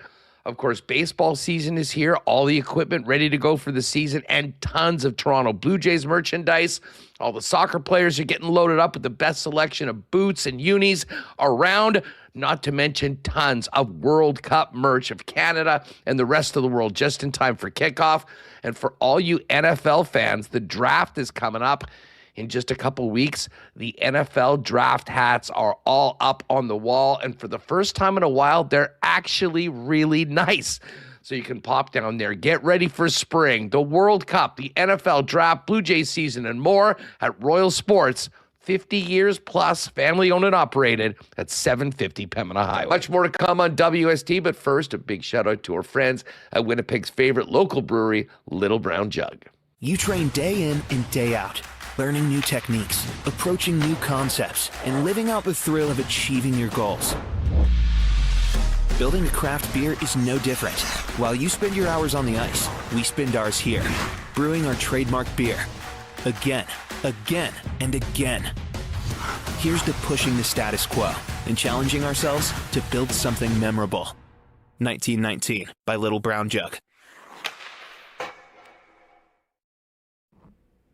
All right, there is playoff hockey in Winnipeg this spring, and it is the Manitoba Moose beginning their Calder Cup quest tomorrow night against the Milwaukee Admirals. Game 1. We've got Game 3 on Friday, or Game 2 on Friday, I should say, and potentially Game 3 on Sunday. We do have a special link for a $17 ticket to the game. So WSTers, I'm going to be there. Would love to see you out there to see what the Moose can do in round number 1. Remo, why don't you throw that link up in the chat? Maybe pin that up, and folks, you can jump on some seats, and we'll see you there. Let's welcome in the coach of the Manitoba Moose, Mark Morrison, to get ready for Game 1 tomorrow night. Coach, thanks for doing this. How are you? Yeah, I'm good. Excited to get started with the playoffs. We weren't in the playoffs last year, so it's kind of a goal of ours right away in the summertime, at least, to start preparing for this. And so here we are. Yeah, I mean, it's been a couple long seasons. I mean, just overall, how would you feel? Listen, there's been lots of talk about the team. The team has been better, sort of a different team. There was no one or two offensive superstars. It was really a team that did it together. The offense was really spread out. But the results have been better, and it seems like the team itself has moved forward. I mean, before we get to tomorrow, how do you look back on the 72 that you just played? Yeah, I look back on it as it was a bit up and down. I mean, I think our longest winning streak was 6 games. We put a lot of 3 games together, and then we would lose one. So the consistency as far as winning streaks wasn't great, but it was enough to get us into the playoffs. And we had, you're right, like we're not a team that had a high-end point guy. We spread it out, and everybody's got their 15 to 19 goals, and we kind of score by committee, and we play 4-line hockey.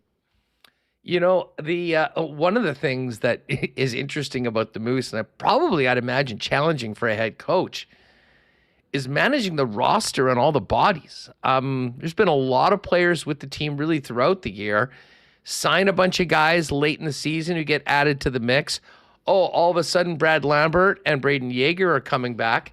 How difficult is it right now, making everyone feel a part of it and still focusing in on the guys that'll be in the starting lineup when the puck drops tomorrow? Yeah, it's busy. You get all these bodies in for a reason. The Kieran Waltons, the Kevin He, you get these guys in, and you want them to experience what we're going through. So it's a learning process. Get them involved with the group. Some of our practices, you want them involved in the practices, but you're still trying to keep your team together for that practice for the first playoff game. But, our practice today had 5 lines plus 1 and 10 defensemen.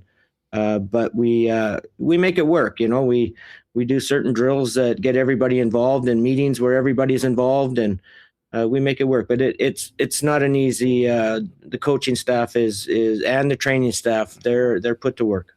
Hey, just before we kind of focus in on the guys that are being in the lineup, I wanted to ask you about a couple of the newer players that have gotten 5 or 6 games. Tell us about Lucas Gustafsson, Alphonse Frey, and of course Lucas Wallin, who got his first as a pro heading into the playoffs. Yeah, I mean, I'll start with Wallin. He's a kid who came in right away and showed that he competed. He's put up some numbers. He's played down the middle and the wing for us, so he's a little bit versatile there.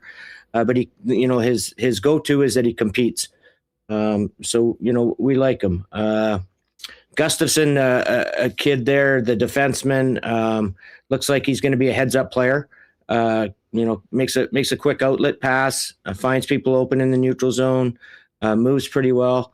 Those two, they both fared really well for just stepping into the lineup in a new league. So, and Davis Burnside also, but he got hurt early with an ankle problem, so he only got the 2 games in. But the one game he got hurt in, he only played a couple minutes, so he probably didn't really get enough to see of him. But the other 2 guys, yeah, they fared well.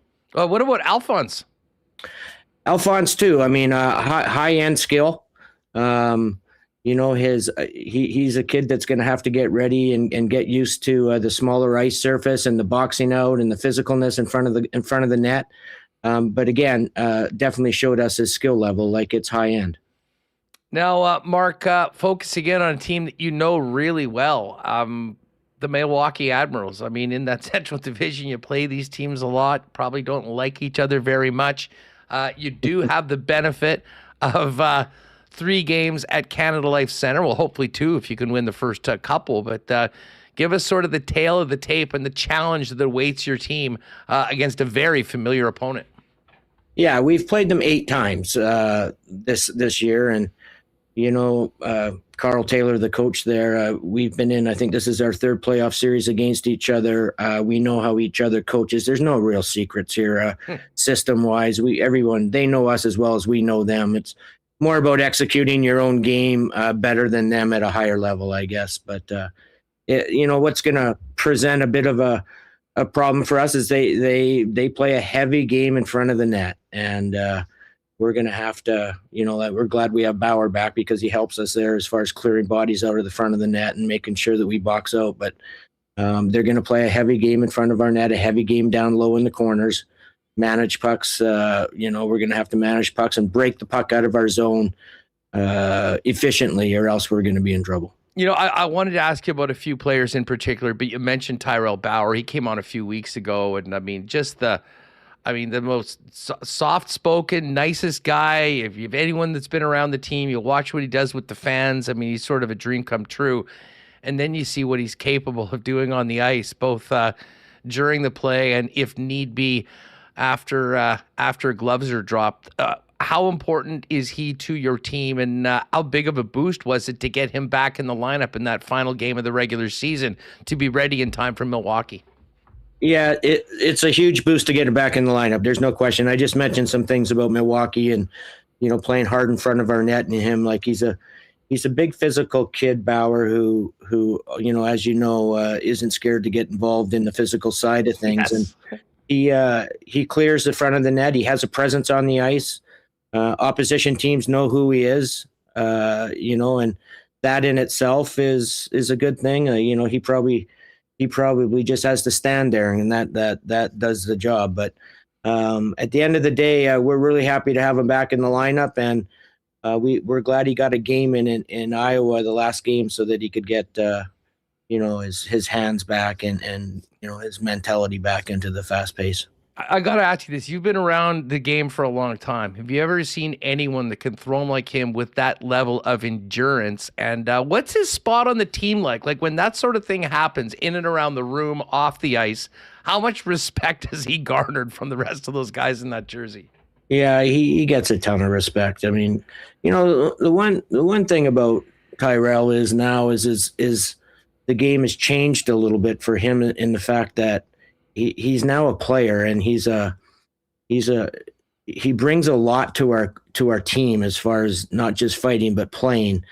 And I think that's changed for him a little bit. Like there's times where we don't really want him to fight because we'll miss him on the ice, and that wasn't really the case 2 years ago, like he could have a fight and we wouldn't really miss him that much. But now he's at the point where he's a contributor at both ends of the rink. And, as I said, he does a great job defensively for us in front. He's a great penalty killer.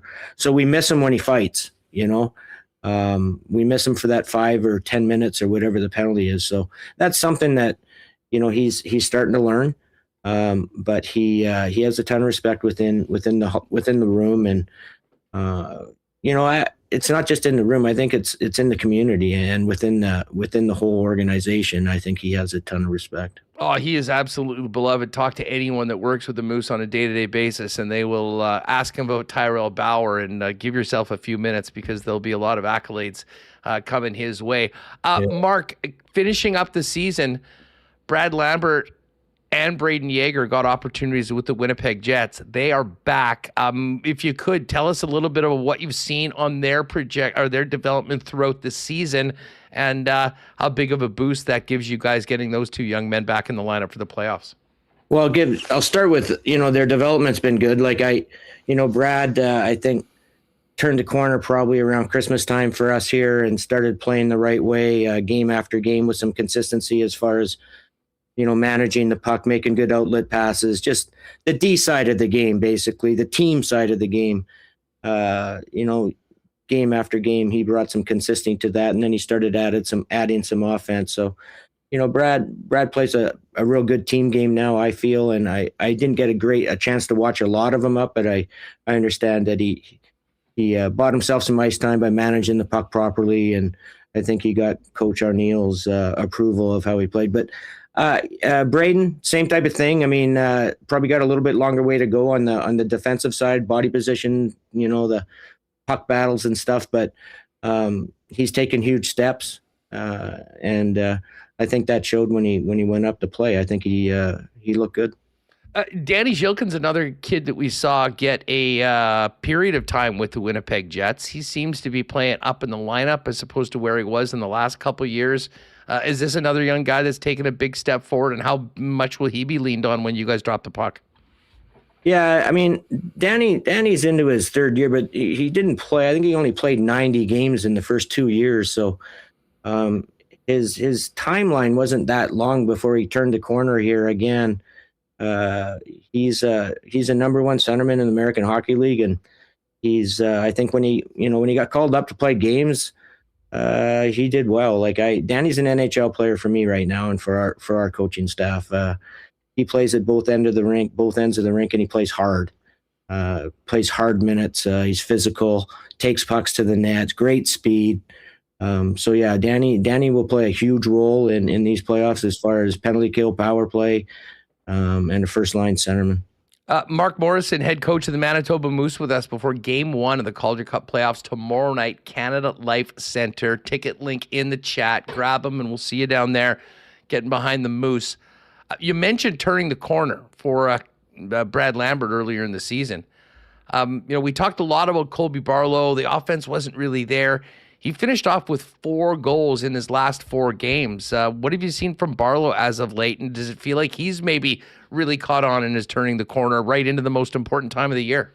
Yeah, we hope so. I mean, he's had some ups and downs throughout the season, but I would say for the last month, he's starting to have more confidence with the puck. I think the big thing is, I know he's got 4 goals or whatever in his last 4 games, but he's had a lot of shots. He's had, in the last month, he's had, several games with 6, 7, and I think he had one game there with 8 shots. So he's starting to find areas on the ice to where he can get open and get the puck, and he's starting to have some confidence. So he's pushing guys out of the way. He's getting his stick open for passes and going to hard areas. So yeah, I mean, we really like his game in the last 2 to 3 weeks here. He's really taking a step. He's taking a step. So we hope that continues tomorrow night. Obviously, a lot of Jet fans interested in what the younger players do from the team perspective. You can't win without great leadership, great veteran players. Mason Shaw, David Gustafson, Phil DiGiuseppe, Samuel Fujimo. When you think about the experience in your roster, does that put you guys in a great position to hopefully move on from this round and then go up against the top team in the league? Just thoughts on the veteran leadership and the new guys that have added that have had success elsewhere. Yeah, I would agree with you. That's one thing that, we have Jared Anderson, Dolan, and DiGiuseppe and Fajimo, all these guys. And then back end, there's Sautner. And we have experience for sure. But the one thing is in this division this year is these teams in Grand Rapids and Milwaukee and Texas, everybody has it now. It's not a it's not a strange thing to have 4 or 5 great veteran players surrounding your team. So Milwaukee has it too. I think that we play a team game with everybody. I think everybody has rules that they play, and I think they do a good job in it. So it's going to be an interesting series. It should be a back and forth and a close series. How do you feel about your young goalies heading into tomorrow? I like them. I don't have any qualms about those two. They're both competitors, and on any given day, they will give you a chance to win the hockey game. So consistency for them, is a bit of an issue throughout the year. But I think they both have experience in big games, and we're looking forward to seeing what they have in these playoffs. Well, Mark, we're looking forward to tomorrow night down at Canada Life Center for Game 1 of the Calder Cup playoffs with your Manitoba Moose and the Milwaukee Admirals.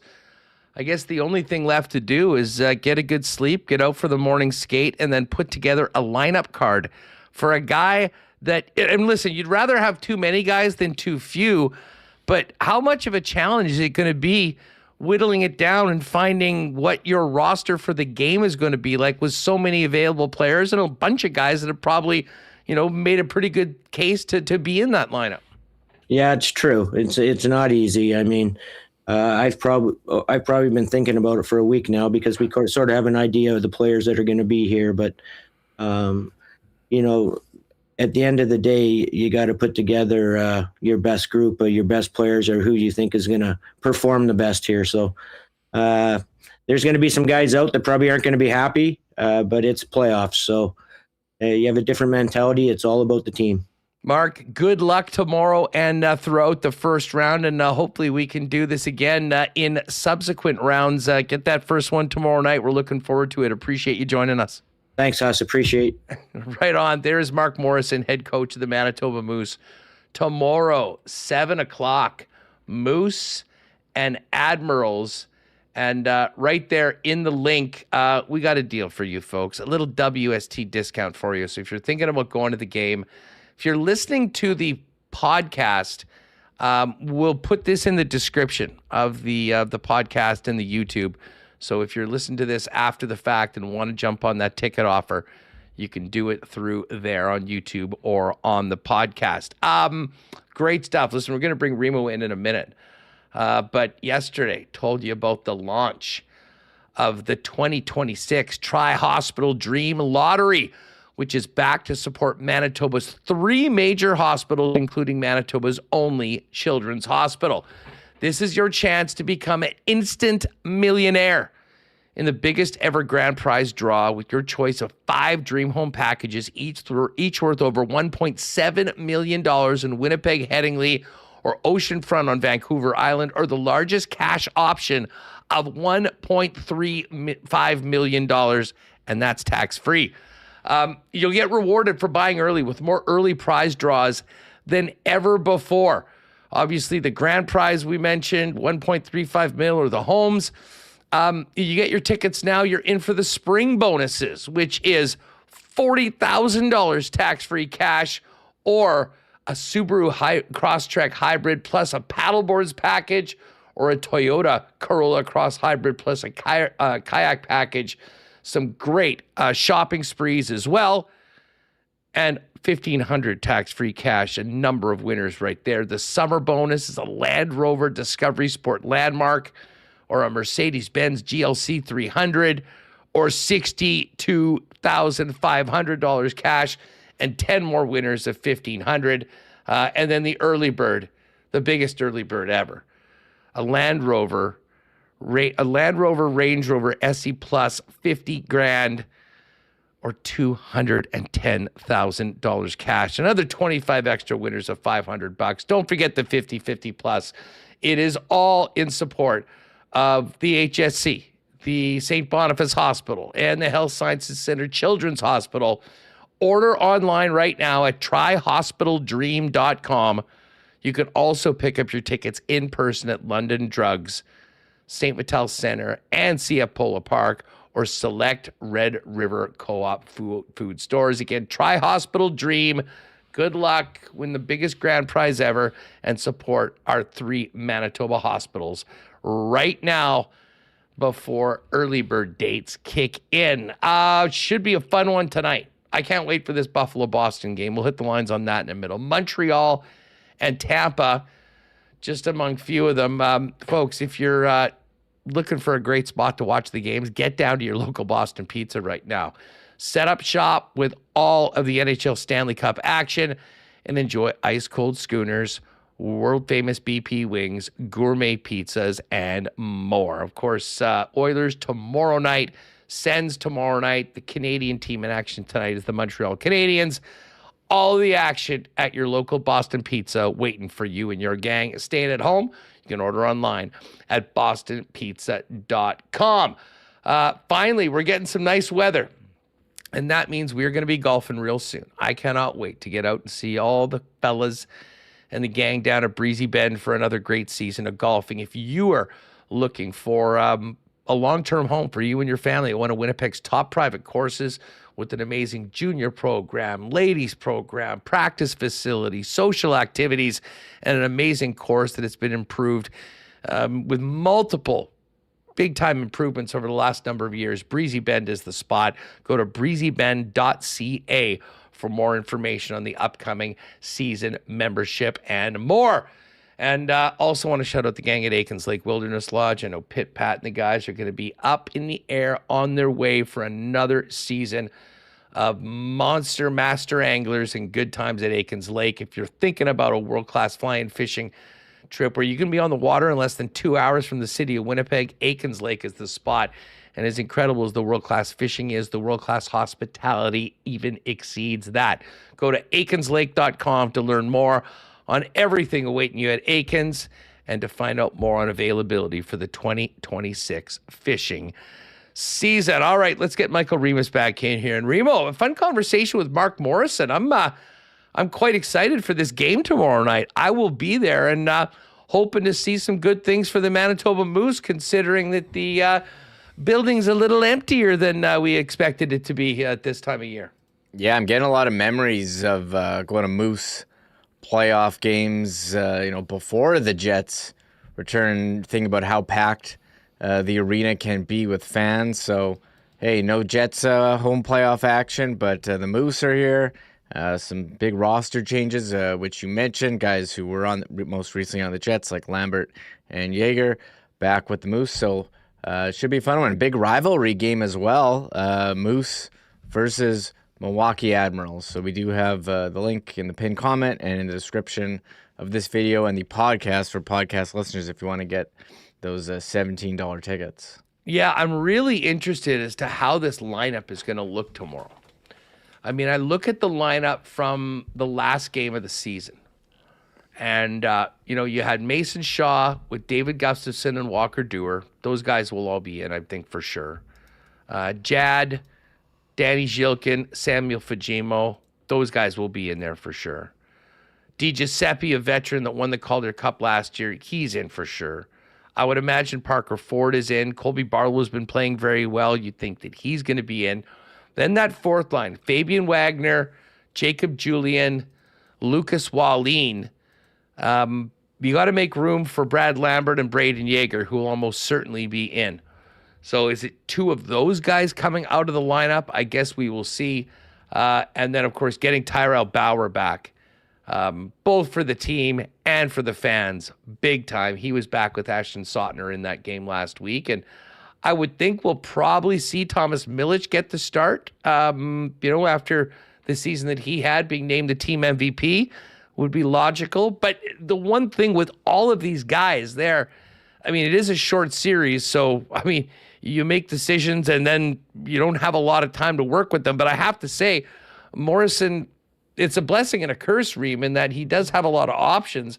But, man, it's going to be tough, as he just mentioned, kind of nailing down that final 12, particularly in the forward group. Yeah, a lot of bodies in there with the season ending, and you have players sent down, players being called up. Isaac Poulter, the goaltender, called up from the ECHL. I saw Dave Minuk reporting Kevin He practicing, although he missed the last game with injuries. So, interesting to see about the roster, the game, the atmosphere. Should be a fun weekend, if necessary, Huss, that Sunday game at 2 if necessary. So we'll keep our eye on the Moose here in the Calder Cup playoffs. Yeah, we'll have Dan Fink tomorrow to sort of set up the series with us, and I think we'll probably get one of the players on Thursday on the program. Yep. But again, it's Wednesday, which is tomorrow, if you're with us live, 7 o'clock p.m., and there is a ticket link in the chat and in the description of today's podcast and video with our WST link to get you $17 tickets to fill the rink tomorrow and get behind the Manitoba Moose. All right, let's get over to the Cool Bet lines for tonight's action in the National Hockey League playoffs. Remo, we have 4 more games tonight in the league, starting off with the Habs and the Tampa Bay Lightning. Montreal plus 151 in this game. Tampa minus 180. Next up is the Boston Bruins and the Buffalo Sabres. I will be tuned into this one. Buffalo minus 167. Boston plus 141.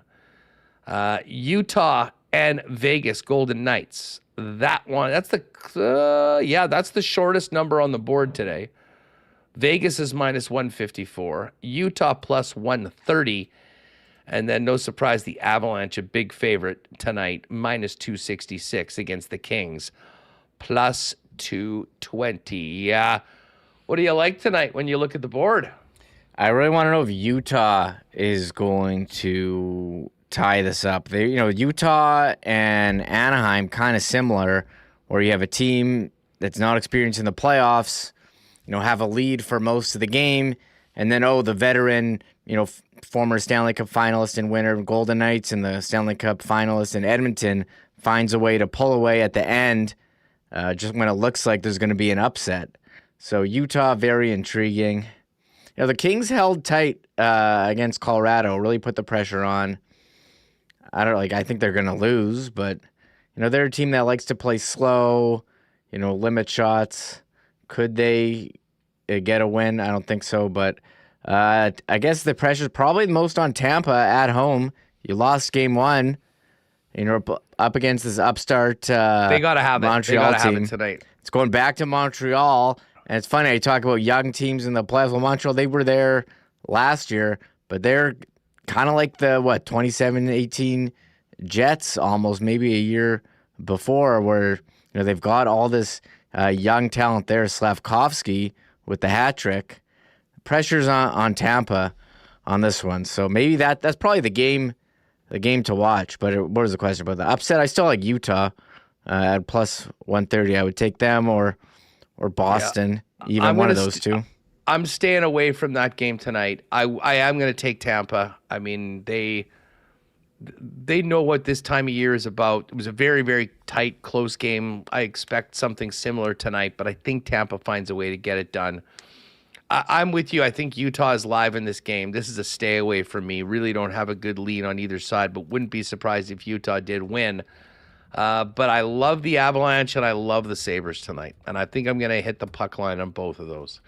I wouldn't be surprised. To me, this Buffalo-Boston game, Boston needs to get through the first 10 minutes of this game tonight, because coming off of the insanity of the third period of game number 1, those fans are going to be so crazy to begin it. And if the Sabres are able to get off to a good start and get a goal or two, I have a feeling that they might be able to really put the Bruins in a tough spot to come back. Now, Buffalo did it themselves last game, so it's not done until it's finished. But I really like Buffalo tonight, and I think they can build off the frenzy of energy in Buffalo right now for a good start. Buffalo puck line plus 147 tonight, and the Avalanche plus 104. I'm going to put those 3 games together. Tampa Bay, along with the Sabres and Avalanche puck line, and I believe that's just south of 7-1. Yeah, plus 684. So that will be the play tonight in the National Hockey League. Jays have won a couple in a row, which is nice, Reem. We haven't talked a lot of Jays with all the Jets news and everything else going on, but another part of the reason is it hasn't been very fun to talk Jays so far with the way that they have started the season. But couple wins, and now you've got another Patrick Corbin start tonight. Jays on the road against the Angels. This one close to a pick'em. Angels a slight favorite at -115. Toronto at -105. Yeah, and Toronto had a big game yesterday with Dylan Cease, off-season acquisition with the 12 strikeouts. Guerrero Jr. getting on the board. The Bats, are they waking up? But the Angels are kind of surprised this year, so I'm looking forward to tonight's game, a late one that you can throw on the TV next to the late hockey games. So Blue Jays looking to keep going. What are they? 9-13. I'm just happy for Cease that he actually got a win. Yeah. Because he has been pretty damn good so far this year. And has just had a tough time finally being around. I mean, his strikeout totals, 12, 6, 8, 6, 12. He has been as advertised, coming over with that big offseason signing. And they finally got some runs for him. They got a win last night. We'll see whether the Jays can make it, 3 in a row tonight. They are 9-13, tied with the Red Sox, but still just 4 games back of the New York Yankees, who have sort of righted the ship after they had lost 5 in a row. Yankees have won 3 straight. Those are the cool bet lines tonight. We do have series prices for all the hockey series if you want to jump into that. Of course, we've got the NBA playoffs. I was watching a show today. It was comparing the first round of the NHL playoffs to the first round of the NBA playoffs. I think the first game of the first round, there was one game that was a single-digit difference, and it was like a 9-point win. I mean, it's just been blowout after blowout after blowout, which could not be more opposite to the tension we're getting right out of the gate in this first round.